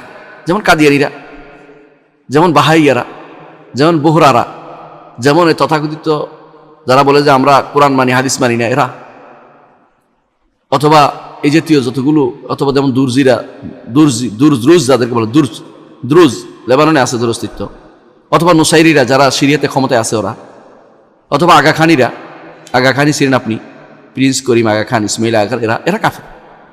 যে এই মানুষগুলো 72 ফেরকারও বাইরে। মানে আপনি যদি এখানে একটা দায়রা দেন যে ছোট্ট একটা গোষ্ঠী হচ্ছে আহলুস সুন্নাহ ওয়াল জামাত, এর বাইরে 72টা ফেরকা, এর বাইরে আরেকটা বল দিবেন, এর বাইরে চলে গেছে, ওদিকে চলে যায়, মানে একদম বাইরে চলে গেছে, সিটকে বাইরে চলে গেছে, দিন থেকে বাইরে চলে গেছে। ওগুলি ওরা কি করে? ওরা সুন্নাহ মানে না, অথবা সুন্নাহর বিরুদ্ধে কথা বলে, কোরআন, এমনকি কোরআনেও কেউ কেউ সন্দেহ তৈরি করে। এরা বেরিয়ে গেছে এখান থেকে। এরা সন্দেহ, আপনি এদেরকে নিয়ে আর চেষ্টা করার দরকার নেই। ওদের সাথে আপনার কোনো সম্পর্ক হতে পারে না, ইমানদার কাফের মধ্যে সম্পর্ক হতে পারে না। ওরা যদি ইমান দাবি করতো এবং এরপরে এটা বলে, কেউ ইমানদার দাবি করে, এরপরে যদি ওদিকে চলে যায়, শরীয়তের দৃষ্টিকোণ হচ্ছে এদের জন্য মুরতাদের শাস্তি প্রয়োগ করা, কারণ এটা মুরতাদ হয়েছে, দিন থেকে বেরিয়ে গেছে। এটা শুধু সাধারণ কাফের হচ্ছে এদের অপরাধ জঘন্য, সাধারণ কাফের হচ্ছে এদের অপরাধ জঘন্য, কারণ তার দিনের মধ্যে সন্দেহ তৈরি করে, আপনি বুঝতে পারেন কি? দিনের মধ্যে সন্দেহ তৈরি করে। আপনার পরিবারের মধ্যে যখন কেউ খারাপ কথা ঢুকে আপনার খুব কষ্ট লাগে, বাইরে কিছু হলে আপনার এত কষ্ট লাগে না। কেন জানেন? ইসলামের ভিতরে কেউ যদি কোনো থেকে ইসলামের মধ্যে খাদ করে, ইসলামের 12টা বাজারে বসে থাকে, এরা খুব কষ্ট করে জিনিস। বর্তমানে এই নাস্তিকদের সংখ্যা তো অনেক বেড়ে গেছে। এরা কিন্তু এই 72 ফেরকার বাইরে, আমরা 72 ফেরকার ভিতরে এটি আলোচনা করতেছি, বাইরে সবাই জানে যে এরা বেরিয়ে গেছে। এদের নিয়ে আমরা আলোচনা করবো না, এদের আমরা বই লিখবো, এরা লেখা পড়েই বুঝতে পারবে সবাই। কিন্তু এদের যেগুলো সন্দেহ থাকে, এই জন্য এটি বলে আলোচনা। যারা এই সন্দেহের মধ্যে চলমান থাকে, এই 72 ফেরকার কথা আলোচনা করতেছি। এরা কি বলে? এরা সবাই একমত, এই 72 ফেরকার মধ্যে যারা আছে, এরা যে কোরআন সুন্নাহ মানব, রসুলের কথা মানবো, আল্লাহর বাণী মানবো, রসুলের বাণী মানবো, এবারে তারা একমত। কিন্তু সমস্যা কি? তারা আসলে কি কোরআন সুন্নাহ এই মৌলিক দাবিকে তারা মানে? এটাতে আমরা একটু এখন পরীক্ষা করে দেখব আপনাদেরকে। বেদাতীদের 3টি মৌলিক নীতি তারা বিশ্বাস করে কোরআন এবং হাদিসের ক্ষেত্রে। কোরআন এবং হাদিসের ক্ষেত্রে একত্রে 3টা মৌলিক নীতি ব্যাখ্যা করে। সেটা কি? একদল আছে বলে যে আমরা হাদিসের শাব্দিক নীতি ব্যাখ্যা করে। তারা একটা শব্দ পাইছে, এটা নিয়ে ব্যাখ্যা শুরু করে দেয়। যেমন আল্লাহ তাআলা বলছেন, ইনিল হুকমু ইল্লা লিল্লাহ, বিচার কেবল আল্লাহরই হবে, আর কেউ বিচার করলে সেটা কাফের হয়ে যাবে, নাউযুবিল্লাহ। এটার উপর ভিত্তি করে খারেজিরা কি করছে? খারেজিরা উম্মতের শ্রেষ্ঠ মানুষগুলোকে কাফের বলছে, সাহাবায়ে কেরামকে। খারেজিরা উম্মতের শ্রেষ্ঠ মানুষগুলিকে কাফের বলেছে। এমনকি তাদের মধ্যে এমন অবস্থা ছিল, খারেজিরা উম্মতের শ্রেষ্ঠ মানুষদেরকে দালাল বলতো, নাউযুবিল্লাহ। কইতো অমালা, দালাল বলতো।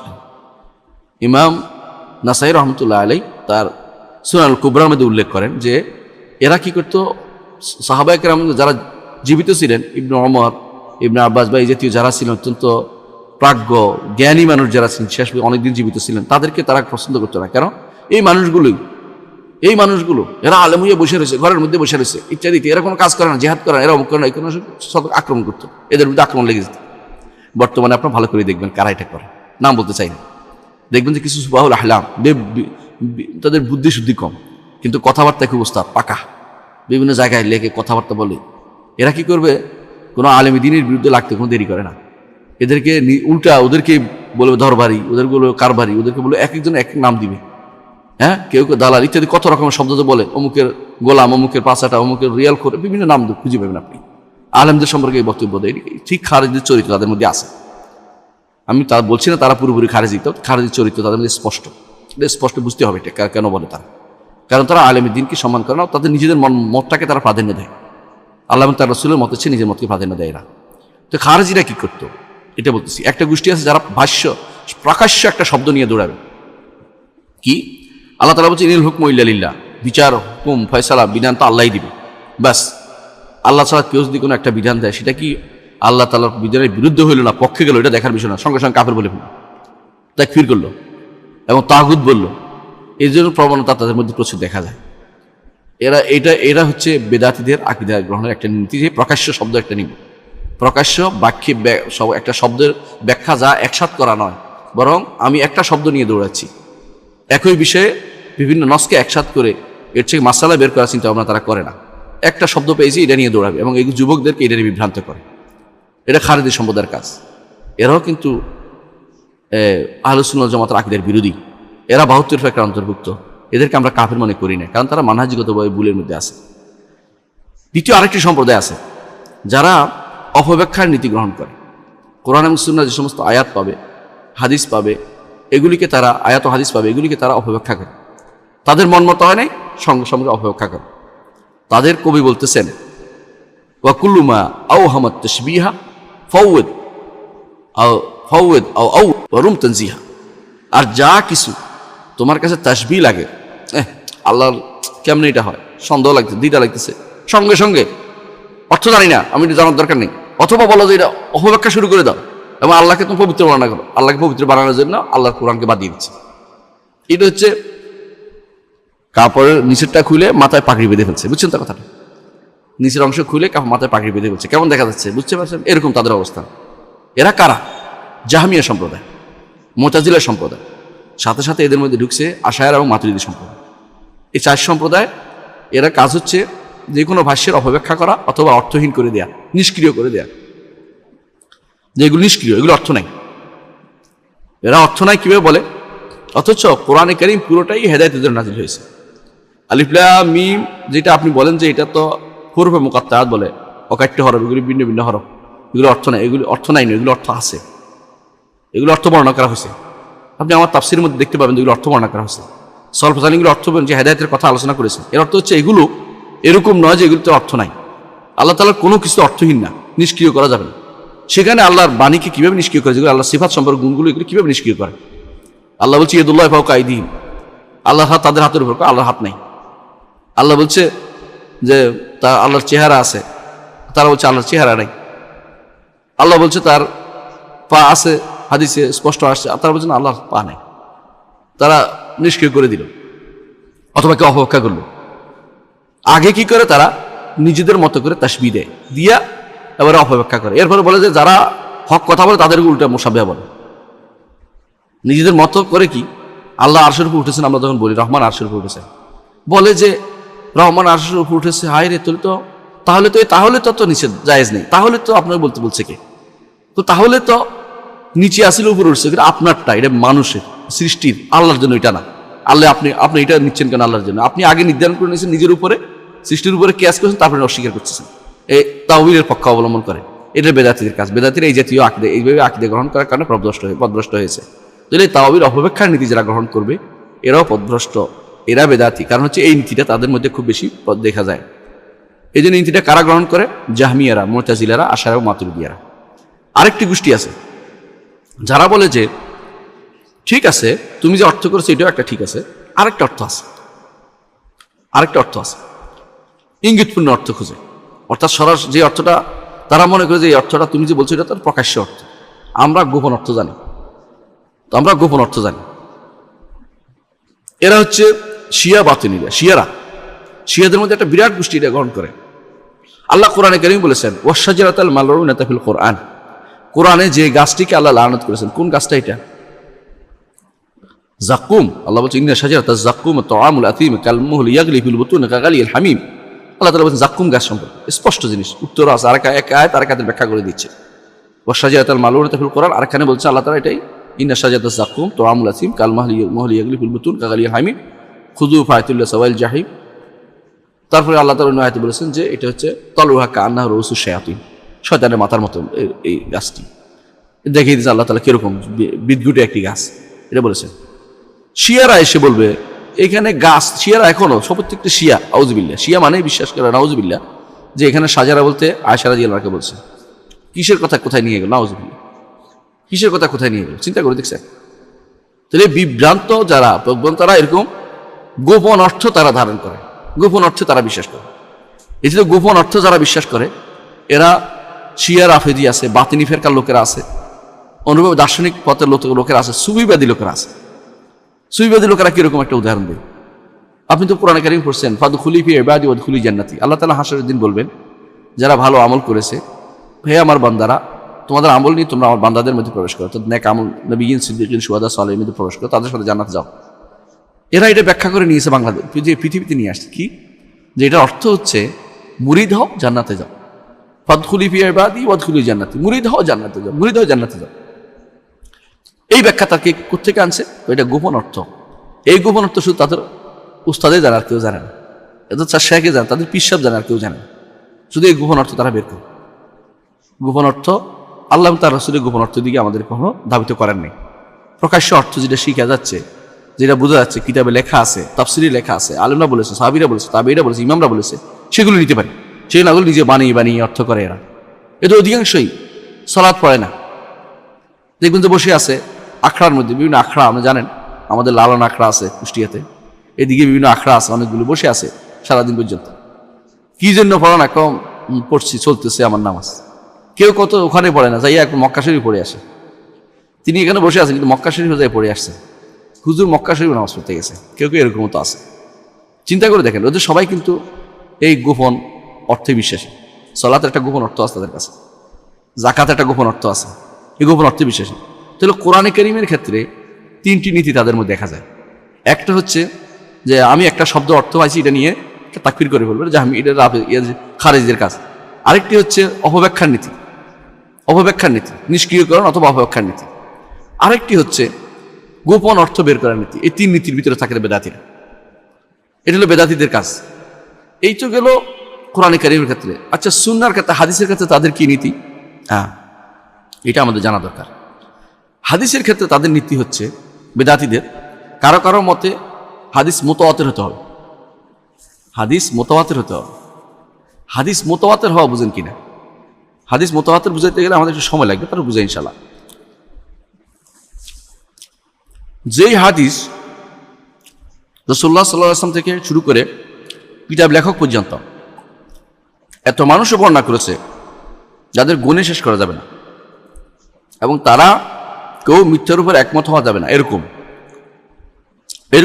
এরকম হাদিস হতে হবে। নইলে হাদিস গ্রহণ, আকীদার ক্ষেত্রে আকীদার ক্ষেত্রে হাদিস দেওয়ার দলিল দেওয়া যাবে না। একদল মানুষ দলিল এটা শক্ত করেছে যে মুতাওয়াতির হতে হবে। এরকম মুতাওয়াতির কি খুঁজে পাওয়া যাবে? কয়টা খুঁজে পাওয়া যাবে? ইমাম বুখারী রাহমাতুল্লাহ আলাইহি যে লিখেছেন সহিহুল বুখারী, অনুরূপভাবে ইমাম মুসলিম রাহমাতুল্লাহ আলাইহি তার সহিহ মুসলিম লিখেছেন। এই কিতাবে যদি আপনি হাদিস খোঁজেন ৮০% হাদিস পাবেন যে মুতাওয়াতির না। তাহলে কি আপনি এগুলো আমল বন্ধ করে দেবেন? এগুলো আকীদা নেবেন না? এগুলো বেদাতীদের কারণ। তারা বেদাতীরা কি করে? মুতাওয়াতির হতে হবে এক গোষ্ঠী, আরেক গোষ্ঠী হলো মশহুর হতে হবে, একটু কমছে কথা, মশহুর হলে হবে। মশহুর কি জানেন? মশহুর হলো যে বিখ্যাত, যে হাদিস খুব বিখ্যাত হইতে হবে। বিখ্যাত যদি কোরআন শুনে বিখ্যাত, হাদিসের কিতাবে বিখ্যাত হয়, তাদের গ্রহণযোগ্য না। এই বিখ্যাত তাদের মধ্যে বিখ্যাত হইতে হবে। আমরা তো এটা জানি না। আপনি যদি কারণ কোরআন হাদিসের কোনো দলিল নিয়ে আসেন, বলুন এটা তো এইগুলি এগুলি কোত্থেকে নিয়ে আসছে, এগুলি আমরা নিব না, এই জাতীয় কথা আপনি অনেকের মধ্যে পাবেন। অনেকের মধ্যে যদি কোরআন হাদিসের দলিল আনেন, তারপরে বলবে যে কই এত হুজুর তো বলেন, এটা তো ওরা জানতো না নাকি, মানে তাদের কাছে প্রসিদ্ধ হইতে হবে এটা। অনেকে যদি কোনো এরকম হাদিস নিয়ে আসেন, বলবেন তো কোরআন বিরোধী হয়েছে। কোরআন বিরোধী হয়েছে কিনা খুঁজতে, কোরআন বিরোধী খুঁজতে পারে। সুবহানাল্লাহ। ইমাম ইবনুল কাইয়িম রাহমাতুল্লাহ একটা নীতি বর্ণনা করছে বেদাতীদের, যে বেদাতি চিনার দুইটা নীতি আছে। একটা হচ্ছে যদি তুমি কোরআন দিয়ে দলিল দাও, তখন বলবে যে, তখন কি করবে, মুহকাম আয়াতগুলোকে মুতাশাবিহের দিকে নিয়ে যাবে। আল্লাহ যেখানে বলেছেন কুল আল্লাহু আহাদ আল্লাহুস সামাদ, এর কোনো সমস্যা নেই। কুল ইন্না আনা বাশারুম মিসলুকুম, এগুলি কোনো অর্থ বুঝতে কোনো অসুবিধা হচ্ছে না, আমি তোমাদের মতো মানুষ। এখন কাদ জাআকুম মিনাল্লাহি নূর, তোমাদের মধ্যে আল্লাহ পাকের নূর আসছে। এখন নূরের আল্লাহ রসুল বানাবে। রসুল যে মাটির রসুল, অন্য জায়গায় বলেছেন বাশার, মাটির তৈরি, মানে মাটির উপাদান থেকে তৈরি হয়েছে বাশার, মানে আদম বংশ, রসুল আদমের বংশজাত মুহাম্মদ সাল্লাল্লাহু আলাইহি ওয়াসাল্লাম, রাসূলুল্লাহ সাল্লাল্লাহু আলাইহি ওয়াসাল্লাম। এই এত শত আয়াত এগুলি তাদের কোনো কাজে লাগে না। কি জন্য? একটা শব্দ তো পাইছে, ওখানে নূর বলছে, এইটা সবগুলিকে এটার উপর তাবিল করবে। অর্থাৎ কি করবে, মুহকামগুলিকে মুতাশাবিহের দিকে নিয়ে যাবে, যেগুলি সুস্পষ্ট এগুলি অস্পষ্ট যেগুলি আছে ওগুলির দিকে নিয়ে যাবে, উল্টার দিকে নিয়ে যায়। এটা বেদাতীর একটা চিহ্ন। আহলে সুন্নাত কি করে, যেগুলি স্পষ্ট এগুলির দিকে যায়, যেগুলো অস্পষ্ট এগুলো এটার অনুসারে বিচার করে, যে এটাতে কি বলেছে এটাই অর্থ, আর উল্টাটা করে। আর বেদাতি চিনার জন্য ইবনে কাইয়িম বলেন যে আরেকটা নীতি হচ্ছে বেদাতীদের, সেটা হচ্ছে যখন একটা হাদিস পাওয়া যাবে তখন বলছে কোরআনের সামনে নাও, কোরআনে মিলিয়ে নিব, কোরআনের সাথে না মিলিয়ে নিব না। কোরআনের সামনে নেওয়া যদি হ্যাঁ এরকম যদি হচ্ছে যে বিরোধী হয়েছে, এটা আলাদা কথা, কিন্তু কখনো কোরআন হাদিস বিরোধী হয় না, এটা মিথ্যা কথা। ইমাম শাফিঈ রাহমাতুল্লাহ আলাইহি চ্যালেঞ্জ করেছেন যে আমি এ পর্যন্ত কোনো সহিহ হাদিসকে কোরআন বিরোধী পাইনি। হয়তো সময়ের কারণে এক সময়টা হয়েছে, আরেক সময়টা হয়েছে, কিন্তু কোরআন বিরোধী হয় না।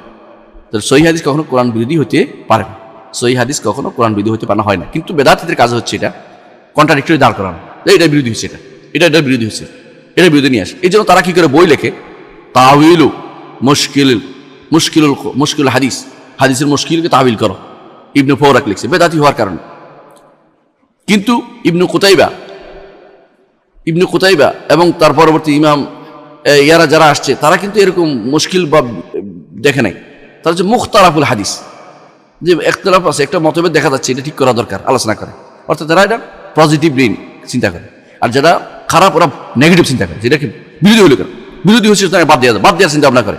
আর যারা আমল করার চিন্তা ভাবনা করে, তারা বলে যে মুখতালাফ হয়েছে, একটার বিপরীত দেখা যাচ্ছে, বাহ্যিকভাবে এটা কীভাবে আলোচনা করা যায়, সমাধান করার চিন্তা ভাবনা করে, এটা হচ্ছে কাজ।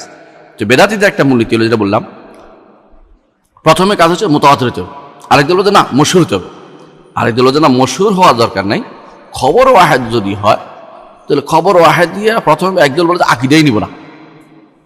খবর ওয়াহিদ বুঝেন কিনা, সহিহ একদম বিশুদ্ধ, যেমন ইনামাল আমালু বিন্নিয়াত, এটা খবর ওয়াহিদ, কিন্তু এটা একটা খবর ওয়াহিদ। খবর ওয়াহিদ মানে হচ্ছে আল্লাহ রসুল থেকে ইমাম বুখারী পর্যন্ত সহিহ সনদে বর্ণিত, সবগুলো সত্যবাদী মানুষ, যাদের সংরক্ষণের ক্ষেত্রে কোনো সমস্যা নেই, যারা সনদ থেকে মিল আছে রসুল পর্যন্ত। প্রত্যেকটি মানুষ হচ্ছে পাহাড়ের মতো পাহাড়, কিন্তু বেশি মানুষ বর্ণনা করে নাই।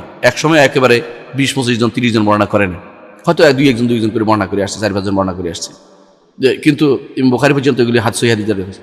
এরা এগুলো নিবে না, এগুলি তো খবর ওয়াহিদ নেই না, আমরা খবর ওয়াহিদ সেটা শক্তিশালী মুতাওয়াতির হয় নাই, মশহুর হয় নাই, নিব না, একদল বলেছে এটা। আচ্ছা, এদের আরেক দল কি বলে যান, কোরআনের সামনে নিয়ে আসো, কোরআনের সাথে মিশিয়ে নিব না, একটু যেটা বললাম, এরা আরেক দল গোষ্ঠী আছে। আরেক দল কি করে, বিবেক বিরোধী হয়েছে কিনা দেখো, কোনো হাদিস বিবেক বিরোধী হয়েছে নিবে না। রাসূলুল্লাহ সাল্লাল্লাহু আলাইহি ওয়াসাল্লাম বলেছেন যে মাছির এক ডানায় রোগ আছে, আরেক ডানায় আরোগ্য আছে। এরা কে যে এটা বিবেক বিরোধী, না এটা বিবেক বিরোধী নেওয়া যাবে না, নাউযুবিল্লাহ। তোমার বিবেক বিরোধী হলে কি নেওয়া যাবে না? তোমার বিবেকটা কতটুকু? লক্ষ লক্ষ মানুষের বিবেক একত্র করলেও তো আল্লাহ তাআলা যা দিয়েছেন এটা সামান্য জিনিস তোমাদের মধ্যে। ওমা উতিতু মিনাল ইলমি ইল্লা কালিলা, জ্ঞানের জায়গা যেখানে কম দিয়েছে, যে বিবেকের জ্ঞান তো অনেক কম, সেটা তুমি এটা দিয়ে আল্লাহ কোরআন হাদিসকে বিচার কিভাবে করবে? শাইখুল ইসলাম ইবনে তাইমিয়া রাহমাতুল্লাহি আলাইহি বলতেন, বিআইয়ি আকলিন ইউজান কিতাব ওয়াস সুন্নাহ, কোরআন সুন্নাহকে আমি কোন আকলে বিচার করব? কার আকল দিয়ে বিচার করব? আবে আকল ইবনে খতিবের রাজির আকল দিয়ে বিচার করবো কোরআন সুন্নাহ? এটা কিভাবে বিচার করার জিনিস হতে পারে? এই বেটার আকল কতটুকু? এর চেয়ে বড় আকল মানুষ পৃথিবীতে ছিল না? নবীরা কি এটা বলেন নাই? নবী বলেছেন এখন এই বেটার আকল দিয়ে বিচার করতে হবে, কি জন্য? নবীর আকল কি দেখে নাই? নবীর আকল কি এটা শুনে নাই? নবী কি দেখে নাই? আকল দিয়ে ব্যক্তি এটা বিচার করে নাই? তাহলে এই বেটার আকল দিয়ে বিচার করতে হবে কেন? এটাও শাইখুল ইসলাম ইবনে তাইমিয়ার কথা বলতে চাচ্ছি এটাই, যে এরা কি করে, কোরআনের সামনে দাঁড় করাতে হবে। আচ্ছা, আরেক দল বলে না কোরআনের সামনে নয়, আরেকদল বিবেকের সামনে দাঁড় করাতে হবে, এটাও গেল। আরেক দল বলে যে হ্যাঁ, তবে খবর ওয়াহিদ গ্রহণ করব, শুদ্ধ হইলে খবর ওয়াহিদ গ্রহণ করব, না শুদ্ধ হইলে বলে না, খবর ওয়াহিদ গ্রহণ করব, তবে এটা গ্রহণ করব সামঈয়াত আকলিয়াত না, সামরিয়াত আকলিয়াত দুই ভাগ করে আকীদাকে। অর্থাৎ পৃথিবীর উপর থাকলে এটা আকলিয়াত, মরে গেলে হয় সামরিয়াত। অর্থাৎ কবরের থেকে আযাব থেকে শুরু করে হাসরের দিন পর্যন্ত যেটা হবে ওইটা হলো সামরিয়াত, ওগুলিতে গ্রহণ করা যাবে। কিন্তু আকলিয়াত আল্লাহ তাআলা যেগুলো দুনিয়াতে আমাদেরকে ঈমান আনতে বলেছে আকীদার, যেমন আল্লাহর উপরে, রাসূলের উপরে, ফেরেশতার উপরে, এগুলির উপরে, যেগুলো উপরে এখন উপরে জিনিস যেগুলো আমাদের এখন যেটা দরকার বেশি, এখানে হাদিস দিয়া দলিল, খবর হাদিস দলিল দেওয়া যাবে না। সুবহানাল্লাহ। মরার পর একটা গ্রহণযোগ্য, মরার আগেরটা গ্রহণযোগ্য না। এই জন্য তাদের কিতাবের মধ্যে আপনি পাবেন শরহ আকাদুন নাসাফি, আপনি দেখবেন যে অর্ধেক পর্যন্ত কোনো একটা আয়াত একটা হাদিস নেই যেখানে আকলিয়াত নাম দিছে ওরা। এগুলো আকলিয়াত কিসের? এটাও আকলিয়াত বললে আমরা এগুলো ইমানিয়াত বলবো, গাইবিয়াত বলবো। গাইবী জিনিসগুলোতে অবশ্যই কোরআন এবং সুন্নাহ যে শুদ্ধ আসছে এটা গ্রহণ করে নিতে হবে। এর কোনো বিবেক বিরোধী নয়। বিবেকে না ধরলে আপনার বিবেকের স্বল্পতা আছে, বিবেক বিরোধী হতে পারে না। তাহলে এটাই হচ্ছে নীতি যে এরা গ্রহণ করে। এটা বলে আকলিয়াত জায়গাতে গ্রহণ করা যাবে না, সামরিয়াতে গ্রহণ করা যাবে। সামরিয়াত হলো মরার পরে, কবর আযাব থেকে শুরু করে হাসরের মাঠে কি হবে, এগুলো চাল শুনছি এই জন্য গ্রহণ করবে। আর এগুলো আমার বিবেক ধরে, মরার পরে বিবেক নাই এই জন্য ধরে না তাদের। আর বিবেকের আগে বিবেক আছে চাঙ্গা, এক একজন বুদ্ধিজীবী সবাই দাবি করতেছে, হ্যাঁ সব বিবেকে তার ধরে, বিবেকে না ধরলে নিবে না। এই জাতীয় মানুষগুলো আকীদা বিভ্রান্ত এবং এরা বেদাতীদের অন্তর্ভুক্ত। এটা হলো হাদিসের ক্ষেত্রে, হাদিসের ক্ষেত্রে যা হলো। আরেক দল কি করে, আরেক দল বলে হাদিসের ক্ষেত্রে তো দুর্বল হাদিস নেওয়া যায়, ঠিক উল্টা। এমনি তারা হাদিস নিবে না মুতাওয়াতির না হলে, ঠিক আবার উল্টাটা দুর্বল বানোয়াট হাদিসও নেই। আপনাদের মধ্যে কিছু লোক এখন কিন্তু খুব মাহাদি নিয়ে খুব চাঙ্গা, মাহাদি দাজ্জাল এগুলো নিয়ে এত বেশি, দাজ্জাল ছাড়া তো কথাই চলে না, সব কিছু দাজ্জালি বলা চলতেছে তাদের। দাজ্জাল আর মাহাদি খুঁজে বের করতেছে, দরকার হলে জেলে ঢুকেছে কেউ, কোন কার জেলে আসছে, কার দাড়ি কট্টুওয়ালা ছোটো ছোটোওয়ালা, কোন বেটা দাড়িতে দাজ্জাল ইয়া রয়েছে, মাহাদি ইয়ে রয়েছে। এগুলি তো এখন কনসিকুয়েন্স তৈরি করে কেউ কেউ বলে যে এই যুদ্ধ হইতেছে, অমুকখানে এটা হবে, অমুকখানে এটা হবে, এই তো ভারত যুদ্ধ লেগে গেল, এগুলি কত রকমের কনসিকুয়েন্স তৈরি করতেছে। এসবই হচ্ছে বিভ্রান্তি, এগুলি সবই দুর্বল হাদিসের উপর নির্ভরশীল করে। জানেন সহিহ হাদিসে এত এই সমস্ত কথাবার্তা খুব একটা নাই, অল্প যেটুকু আছে এটুকুর মধ্যে যা আছে ওইটার মধ্যে এই এত কিছু বানানোর মতো বিরাট গল্প ফাঁদে দেওয়ার মতো অবস্থা নেই। গল্প বেঁধে দেয় বসে বসে, এই গল্প ফাঁদার যে অংশটুকু তারা যোগ করে দিচ্ছে বিভিন্ন জায়গা থেকে, ওইগুলো সবগুলো দুর্বল। মূল অংশটুকুর মধ্যে সমস্যা নেই, কিন্তু মূল অংশটুকু তারা আমল করে না। বুখারী মুসলিম যে হাদিসগুলো সহি আসছে ওগুলি যথেষ্ট থাকলে যথেষ্ট, তাদের সমস্যা ছিল না। সহি হাদিসগুলো তারা কেউ দুর্বল হাদিস আইনা এর ফলে মিলে গেছে। একজনের সাথে আমি যখন বললাম যে এগুলি তো শুদ্ধ না, বলতেছে আপনি বুঝবেন যখন চলে আসবে, মাহাদি চলে আসলে বুঝবেন, এর আগে বুঝবেন না আপনি। মানে সে আমাকে ধমক দিচ্ছে। আমি বুঝাতে তখন আপনি বলেন না শুদ্ধ কিনা, শুদ্ধ দেখে সব কাজে শুদ্ধ লাগে না, মানে এখানে আর শুদ্ধ লাগে না। আকীদার ক্ষেত্রে তখন আর শুদ্ধ লাগে না, যদি তাদের মন মতো হাওয়ার মতো হয়ে যায়, প্রবৃত্তির মতো হয়ে যায়, তখন তার দুর্বল হাদিস তাদের চলে এবং বানোয়ার জিনিসও চলে। নঈম বিন হাম্মাদ আল মারওয়াজি রাহমাতুল্লাহ আলাইহি তিনি একটা গ্রন্থ লিখেছেন, সেখানে যদি সনদ সহ বর্ণনা করেছেন। ইমামদের কোনো দোষ নাই, তারা সনদ সহ বর্ণনা করে যান। যে কোনো জিনিস সনদ সহ বর্ণনা করলে আপনার দায়িত্ব হচ্ছে সনদ দেখা। এখন একজন কি সনদ সম্পর্কে জ্ঞান নাই, তার মাথার ভিতরে আগে থেকে হাওয়া প্রবৃত্তি আছে, সে সনদ যেটা দেখো না দেখো সহি লিখে দিছে। এখন সে কি করে, ওই কিতাবিটা দিয়ে সারা দুনিয়া প্রচার করে বেড়াচ্ছে যে এই তো ফেতনা শেষ, এই মেহাদি এসে গেল। এই 21 সালে, কেউ 20 সালে, কেউ তো 18 সালে 16 সালে ছিল, কেউ তো কয়দিন আগে গত মাসের বোধ একবার বলেছে যে পৃথিবী ধ্বংস হয়ে যাচ্ছে, এই ঘটনা ঘটে যাচ্ছে, এত তারিখে এত পৃথিবী অমুক হয়ে যাচ্ছে, পাথরে আর পাথর এসে পড়তেছে, কিছুই হয় না, বুয়া কথা। এগুলো সবই হচ্ছে কি জন্য, বসে বসে এই সমস্ত শব্দ একটা খুঁজে এটা অর্থ বের করে, কেউ এরকম বের করে, কেউ এরকম বের করে, কেউ তো বসে বসে নিজের নাম বদলাইয়েও কেউ মোহাম্মদ ইবনে আব্দুল্লাহ বানাই ফেলে। কি জন্য? মাহাদি দাবি করার জন্য। জানেন আপনারা, জানেন মক্কাতে বসে রয়েছে একজন মাহাদি, বাঙালি একজন মাহাদি দাবি করার জন্য মক্কায় বসে রয়েছে। দুর্ভাগ্য না সৌভাগ্য বাঙালিদের মাহাদি পাওয়া গেছে বাংলাদেশে, এটা আপনারা চিন্তা ভাবনা করবেন। এ হচ্ছে কোরআন এবং হাদিস থেকে তারা কিভাবে আকীদা নেয়। আমরা কিন্তু বুঝছেন তো আকীদা কিভাবে ভুল তারা করতেছে। আচ্ছা আসেন, এজমা তারা কি আকীদা নেয়? এজমা থেকে তারা নেয় আকীদা, দাবি করে যে আমরা এজমা নেই, কিন্তু সমস্যা কি জানেন? আকীদা নেওয়ার ক্ষেত্রে আহলুস সুন্নাহ জামাতের যে এজমাটা আছে এগুলি তারা গ্রহণ করে না, নিজেরা বেদাতি একটা এজমা দাবি করে। কিরকম? আপনি যদি বলেন যে মিলাদ নাই, বলে মিলাদুর এজমা হয়ে গেছে। আপনি যদি বলেন যে এই কাজটা নাই, এটা তো এজমা হয়ে গেছে। একজনকে আমি বললাম যে হাত বের করে নাই, মিথ্যা কথা। রাসূলুল্লাহ সাল্লাল্লাহু আলাইহি ওয়াসাল্লাম কারোর জন্য হাত বের করেননি, এরা বলে হাত বের করেছে, এটা এজমা। একজন বলে এজমা, কিসের এজমা? এটা কি তার এজমা হয়েছে, মানে নিঃশ্বাস ফেলতে পারতেছে না এরকম নাকি? না, এজমা ঐক্য মতের জিনিস মিথ্যা দাবি করবে। রাসূলুল্লাহ সাল্লাল্লাহু আলাইহি ওয়াসাল্লাম তার চলে যাওয়ার পরে তিনি বলেছেন আমার উম্মত কখনো পথভ্রষ্টতায় একমত হবে না, এটা এজমা বলেছে। আকীদার ক্ষেত্রে বেশ কিছু এজমা আছে যেগুলো মূল আকীদাকে শক্তিশালী করে। মূল আকীদা এজমা দিয়ে আকীদা সাব্যস্ত হয় না, আমরা এটা বলেছিলাম। গত পর্বে। কিন্তু এরা কি করে, এজমা দাবি করে এবং এজমা দিয়ে আকীদা বানাই ফেলে। যে আকীদা তারা নিজেরা বানাবে এটাকে এজমা দিয়ে দাবি করবে। এজমা ঘটনা কখনো সংঘটিত হয়নি। তো এখানে বোঝা গেল যে তারা দুই দিক থেকে এখানেও বিভ্রান্ত। আসুন, তারা কি এই আমরা যেগুলি বলেছি এগুলিতে সীমাবদ্ধ থাকে এক আকীদা নেয়ার ক্ষেত্রে? না, তাদের আকীদার আরও উৎস আছে, এগুলির দিকে দৌড়ায়। কোথায়? তাদের মধ্যে দেখবেন কেউ স্বপ্ন দিয়া আকীদা স্বপ্ন থেকে আকীদা নিচ্ছে, কেউ কাশফ থেকে নিচ্ছে, কাশফ হয়ে গেছে। কেউ স্বপ্নে জিজ্ঞাসা করে, আল্লাহ রসুল আপনি কি বলছেন যে রফিদান করতে? মানে এগুলো তারা কি স্বপ্নে জিজ্ঞাসা করে। আমি একজনকে পাইছি, তো উনি স্বপ্নে দেখছে হাসান ইবনে আলীকে, নাউজুবিল্লাহ, মানে আল্লাহ জানে কেমন চিনলে উনি হাসান ইবনে আলী। স্বপ্নে বলছে হাসান ইবনে, বলছে না রফিদান নাই। তুমি এই স্বপ্ন দিয়ে বলতে বলছে, তুমি কোন হাদিসে আছে, তুমি দলিল দিয়ে আসো, হাদিস দিয়ে তুমি এটা দিয়ে সাব্যস্ত করো, যথেষ্ট, আল্লাহ দিন যথেষ্ট। স্বপ্নের জন্য রেখে দেন রসুল কিছু, স্বপ্নের জন্য কোনো কিছুই রেখে দেননি, দিন যথেষ্ট। স্বপ্ন ব্যক্তির জন্য কখনো কখনো দলিল হতে পারে, ব্যক্তির জন্য যদি কোনো সে ভালো অবস্থা দেখে, তাও ভালো দিকে হবে, কোরআন বিরোধী কিছু হবে না, শরীয়ত বিরোধী হলে সে স্বপ্ন দলিল না। ব্যক্তির কিছু ইমা থাকতে পারে, সংকেত থাকতে পারে। মানুষ যে করে অনেক সময় ইস্তেখারা করে, তখন যে ভালো কিছু দেখে, কিন্তু স্বপ্ন তার ইমান আল্লাহর পক্ষ থেকে ইঙ্গিত আসছে ভালো কিছু করার জন্য, এটা হতে পারে। এটা খারাপের অর্থ না, এটা তার কোনো শরীয়তে কোনো বিধানকে লঙ্ঘন করা হচ্ছে না। লঙ্ঘন করলে কিন্তু এটা জায়েজ নেই। আপনি এমন একটা জিনিস দেখছেন যেটাতে আপনার বলা হচ্ছে যে আপনি যেন একটা গরু নিয়ে অথবা সিনি নিয়ে আপনি কোনো নদীতে নিয়ে ফেলে আসেন, জায়েজ হবে না, কারণ এটা আপনি শিরক করতেছে, শয়তান দেখাচ্ছে। এটা তো বোঝা গেল আপনার ভালো অবস্থা দেখেন কেউ। শরীরের বিরোধী জিনিস কখনো স্বপ্ন দেখলেও দলিল হয় না। কিন্তু এদের কাছে স্বপ্ন দলিল, কাশফ দলিল, কারামত দলিল, মনে জাগ্রত হওয়া দলিল, শব্দ একটা আসছে আমার কাছে, এই শব্দ ব্যাখ্যা পাইছি, এটা দলিল। অথবা তাদের কেউ কেউ ইসরা মেরাজ চলে যায়, কেউ কেউ মেরাজে আসে, মেরাজে যায়। হ্যাঁ, আব্দুল করিম জিলি বলতেছে যে আমি মেরাজে গেছি, মেরাজ থেকে ফিরে আসছি, মেরাজে এটা নিয়ে আসছি।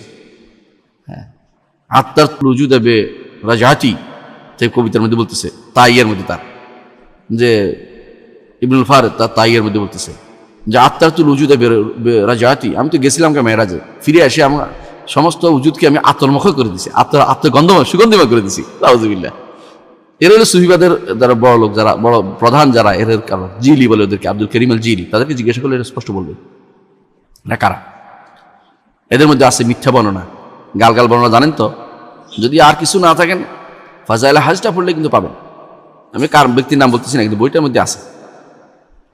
এছাড়া কারো কারো নাম আমরা বলতে চাই না। আপনারা জানেন যে কোনো দরবার শরীফে কোনো ব্যক্তি মারা গেছে, তার যে সমস্ত বই আছে, এই বই যদি কেউ পড়ে গল্প ছাড়া কিছুই পাবে না। এমন এমন গল্প, মিথ্যা গল্প বলে কারামত বলে চালিয়ে দিচ্ছে। মিথ্যা গল্প সব কারামত হয়ে গেল। মিথ্যা গল্প কেন বলছি? এগুলি অসম্ভব জিনিস বলেছে তারা। এগুলি এমন জিনিস আল্লাহ মতো রসুলের কথার বিরোধী কথাবার্তা। তারা পানির উপর নামাজ পড়তে বলছে কে? রসুল কোনদিন বলছে পানি? ডাঙ্গার অভাব আছে?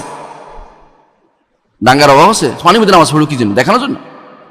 কেউ বলছে পানির উপর নামাজ পড়তে দেখছি হুজুর একটা। কেন পানির উপর নামাজ পড়তে যাচ্ছে হুজুর চুরি করে? হুজুর জায়গা নেই, পানি উপরে যাওয়া জায়গা নেই, জায়গা না থাকলে আছে বললে মনে করলাম যাচ্ছে কিছুর উপরে নামাজ পড়তেছে পানির মধ্যে। মানিলাম উপরে জায়গা থাকতে হুজুরের কি ইয়ে লেগেছে, মহাপ্লাবন লেগে গেছে যে নুহের প্লাবন যে উনি পানিতে নামাজ পড়তে হবে? মুখ হুজুর আকাশে উড়ে যাচ্ছে কেন? উনি আকাশে পাখি নাকি? আকাশে উঠবেন কেন? হ্যাঁ, আকাশে উঠলে আকাশে হজ করে আসবেন তিনি। তাহলে তো উনি নিশ্চয়ই শয়তানের ডানার মধ্যে উঠছে, নিশ্চয়ই কোনো জিনের উপর, জিনের কাদের উপর ভর করছে, এখন যাবে। এটা হতে পারে, জিনেরা এক শয়তানি করে, কারণ তাকে যখন সিজদা করে তখন সেই কাজটা করে। মৃত্যুর সময় ওসিয়ত করে যে এটা যেন কেউ না করে। তো এই জাতীয় গল্প এদের কাছে আবার দলিল হয়ে যায়। এগুলি দেখুন, যেহেতু হক নিতে চায় না, এই জায়গা তো পূর্ণ হতে হবে, বাতিল দিয়ে পূর্ণ করে সেটা। ইসরায়েলি বর্ণনা তাদের কাছে দলিল হয়ে যায়। ইসরায়েলি বর্ণনা যদি আপনি সারাদিনও বলেন যে আজরাইল নামে কোনো ফেরেশতা নাই, আপনাকে মার দিবে। একবার তো মক্কাতে আমি মার দিতে লাগলাম, বলে আজরাইল নামে ফেরেশতা নাই, মানে লোক লাগাই দিয়েছে আমার পিছনে, কে দর কি জন্য? আমরা সারা জীবন শুনে এসেছি আজরাইল নামে ফেরেশতা আছে, বেটা আজরাইল নামে ফেরেশতা নাই, কোথেকে আসছে রে? নাস্তিক বানাচ্ছে আমার। উল্টো হয়ে গেছে কি জন্য? ইসরায়েলি বর্ণনা হচ্ছে না, আজরাইল হয়তো কোথাও পাইছে, এটা নিয়ে এখন আজরাইল বানাইতে হবে। এটা মালাকুল মউতকে আজরাইল বানাইতে হবে। মালাকুল মউত আল্লাহ তাআলা কোরআন হাদিসে কোথাও আল্লাহ বলেন না, রাসূলও বলেন না, আজরাইল নামে কোনো ফেরেশতা নাম বলে নাই। এটা বানোয়াট। এটা হয় ইসরায়েল থেকে, ইসরায়েলি রিওয়ায়াত নিজেরা বানাইছে। কিরকম বানাইছে? জিব্রাইল, মিকাইল, ইসরাফিল, এগুলো আজরাইলগুলো সুন্দর, খারাপ না, এই জন্য বানাই দিছে একটা কেউ হয়তো, অথবা কোনো এক বুজুর্গ হয়তো স্বপ্নে দেখছে, এই নাম পাইছে, লাগাই দিছে, এখন আজরাইল ফেরেশতা হয়ে গেছে। এরকম কোনো ফেরেশতার বর্ণনা আসলে আহলে সুন্নাত ওয়াল জামাতের কিতাবে না। এরা কোত্থেকে নিছে? এটা গল্প অথবা ইসরায়েলি বর্ণনা থেকে। এটাও তাদেরকে দলিল হয়ে যায়, কিন্তু কোরআন হাদিসের ভাষ্য তাদের কাছে দলিল হয় না, দুর্ভাগ্যবশত। আরেকটা কি করবে তাদের দলিলের মধ্যে? মুতাশাবিহাত, কোরআন আয়াত যেগুলো অর্থ বোঝা যায় না, এগুলিকে নিজের মন মতো করে ব্যাখ্যা করবে, এগুলিকে নিজের মন মতো করে ব্যাখ্যা করবে। আপনি বহু পাবেন। আপনি যদি কোনো ইয়ার দরবারে যান, বিশেষ করে যদি লালন শাহের দরবারে যান, আপনি এগুলি পাবেন। একজনে বলতেছে লা ইলাহা ইল্লাল্লাহ যত হরফ, মুহাম্মদুর রাসূলুল্লাহ তত হরফ। লা ইলাহা ইল্লাল্লাহ যিনি মুহাম্মদ তিনি নাউজুবিল্লাহ। আবার বলতেছে আহমদ, আহাদের মিম ঢুকাইয়া তিনি হলেন আহমদ, মিম বাদ দিয়ে তিনি হলেন আহাদ, নাউজুবিল্লাহ। আবার দেখলাম ওই দিন সরাসরি ওয়াজ করতেছে, আপনারা পাবেন নেটওয়ার্ক, ইন্টারনেট, ফেসবুকে আছে, ওয়াজ করতেছে। কি ওয়াজ করতেছে জানেন? যে যিনি ছিলেন নিরাকার তিনি হয়ে গেলেন আকার, তিনি হচ্ছে নিরাকার ছিল আল্লাহ, আকার হয়েছে মোহাম্মদ, নাউজুবিল্লাহ।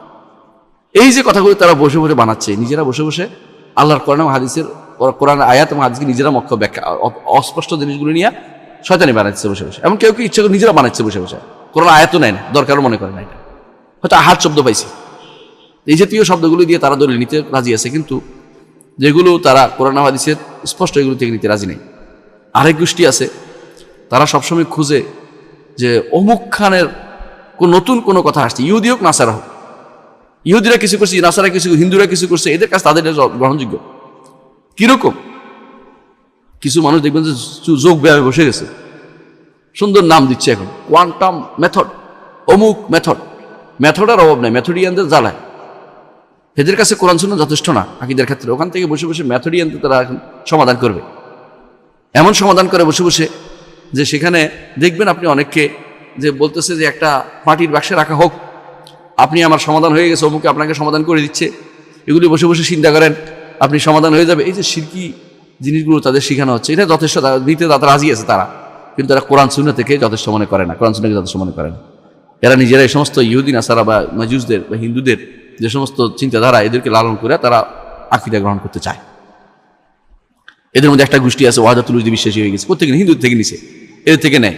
তাহলে আমরা দেখতে পাচ্ছি এদের আকীদা গ্রহণের যে উৎস, এটা নির্ধারিত কোরআন সুন্নাহয় তাদের কাছে সীমাবদ্ধ নয়। কোরআন সুন্নাহ নেয়ার ক্ষেত্রেও তাদের বিভ্রান্তি, এজমার ক্ষেত্রে বিভ্রান্তি, এর বাইরে তারা নিজেরা ভিন্ন ভিন্ন আকীদা সূত্র বানিয়ে নিয়েছে। এখন আমি কিছু জিনিস উল্লেখ করব যাদের আকীদা বিশ্বাসে বিভ্রান্তি এত ব্যাপক পর্যায়ে পৌঁছে গেছে। আমি কিন্তু নাম ধরে ধরে উল্লেখ করবো কিছু। যারা দর্শনবিদ, যেমন তারা কোরআন সুন্নাহতে আকীদা নেবে না। কোত্থেকে নিবে? বলে ইবনে সিনা, ফারাবি যা বলছে তা থেকে আকীদা নেবে, বিশ্বাস নেবে। আবার কি সুফিবাদী দার্শনিক দেখতে আছে, নিশ্চয় দার্শনিক যারা, তারা হলো ইবনে সিনা, ফারাবি। এরা আকীদা নিবে কোত্থেকে? যে তাদের উত্তরসূরি যারা বলছে, কে তাদের উত্তরসূরি? কে? এরিস্টটল, তারপরে প্লেটো, সক্রেটিস, অথবা এই জাতীয় যারা ছিল ডেমোক্রেটস, যারা চলে গেছে, ওদের মত থেকে তারা আকীদা নিচ্ছে। এরা নিছক দার্শনিকেরা, যেমন ইবনে সিনা, ফারাবি। আরেক গোষ্ঠী আছে যারা সুফিবাদী দার্শনিক। সুফিবাদী দার্শনিকরা কি করে?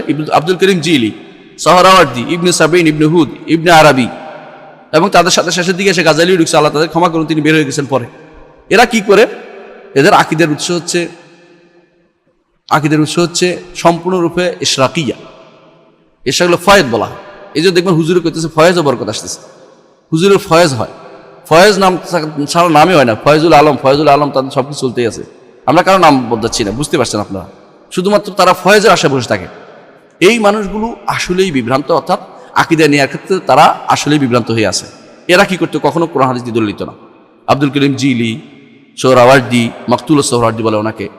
ওই সোহরাওয়ার্দী না, যে সোহরাওয়ার্দী না তরিকার, ওনাকে বোঝাচ্ছি না, আরেকজন আছেন সোহরাওয়ার্দী, ইবনে সাবিন, ইবনে হুদ, ইবনে আরবি। এরা সবগুলি হচ্ছে বিভ্রান্ত। এরা কোনোদিন কোরআন হাদিস দলিল গ্রহণ করতে নিত না। তারা তাদের দর্শন শাস্ত্র যেটা বুঝাইতো, এবং সেই দর্শন শুধুমাত্র এরা খালিদ বিভিন্ন দেশের দর্শন দিয়ে, শুধু গ্রিক দর্শন না। আগে যারা ছিল ইবনে সিনা, ফারাবি, এরা গ্রিক দর্শন শুধু ছিল, মানত।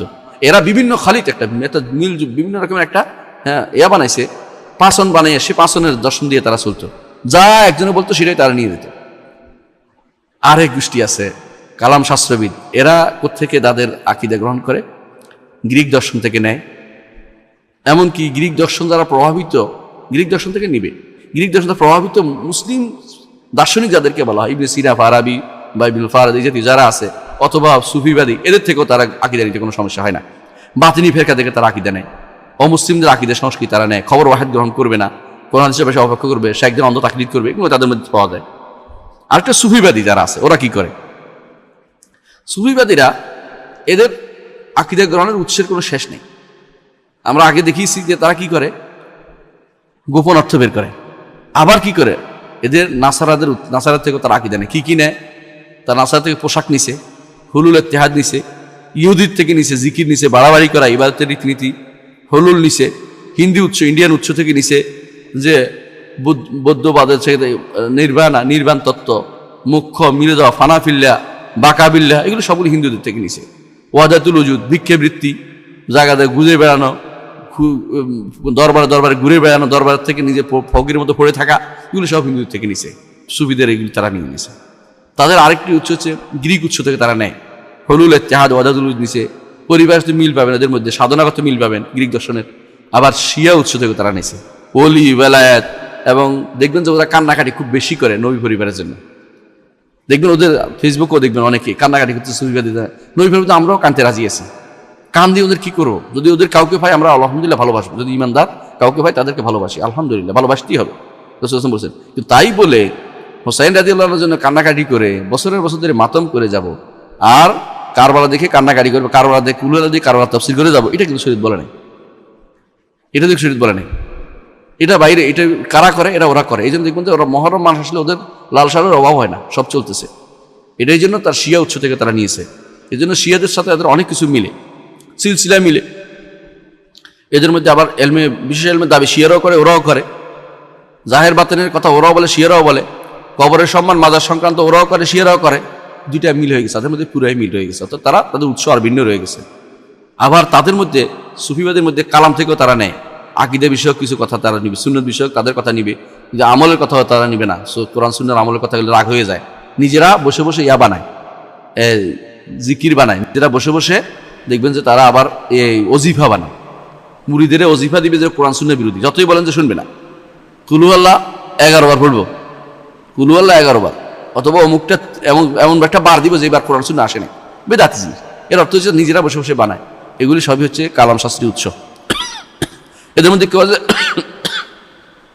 কাশফে উৎস চলে, কেউ ইলহাম অথবা ইলম লাদুন্নি চলে, কেউ স্বপ্ন চলে তাদের কাছে, অদৃশ্যের খবর তাদের কাছে আসছে, মিথ্যা বানোয়াট হাদিস তাদের কাছে আসছে। এর অর্থ হচ্ছে এরা মৌলিকভাবে যে কারণে বিভ্রান্ত, আমি বলতে চাচ্ছি যে বেদাতিরা, এরা কোরআন সুন্নাহ ভাষ্য, আকীদার ভাষ্য, আকীদা বিশ্বাসের ভাষ্য যথেষ্ট মনে করে না। আকীদার ক্ষেত্রে মিথ্যা বানোয়াট দুর্বলতার উপর নির্ভর করা তাদের একটা কারণ হয়ে দাঁড়ায়, একটা বিরাট মনোভাব হয়ে দাঁড়ায়। কোরআন সুন্নাহর ভাষ্য বুঝার ক্ষেত্রে সলফে সালেহিনের ব্যাখ্যা থেকে বিমুখ থাকে, সলফে সালেহিনের ব্যাখ্যা যথেষ্ট মনে করে না। খবর ওয়াহেদ, সহিহ খবর ওয়াহেদে দলিল গ্রহণ করে না অনেকেই। তাদের মতের বিপরীতে ভাষ্য যদি আসে সেটা তারা নেয় না, বরং কেউ প্রকাশ্য অর্থ গ্রহণ করে, কেউ অপব্যাখ্যা গ্রহণ করে, কেউ গোপন অর্থ গ্রহণ করে, এবং কেউ কেউ বিকৃতি সাধন করে, বিবেককে বড় করে দেখে, এবং বিপরীত সুন্নাহকে তারা গ্রহণ করে না।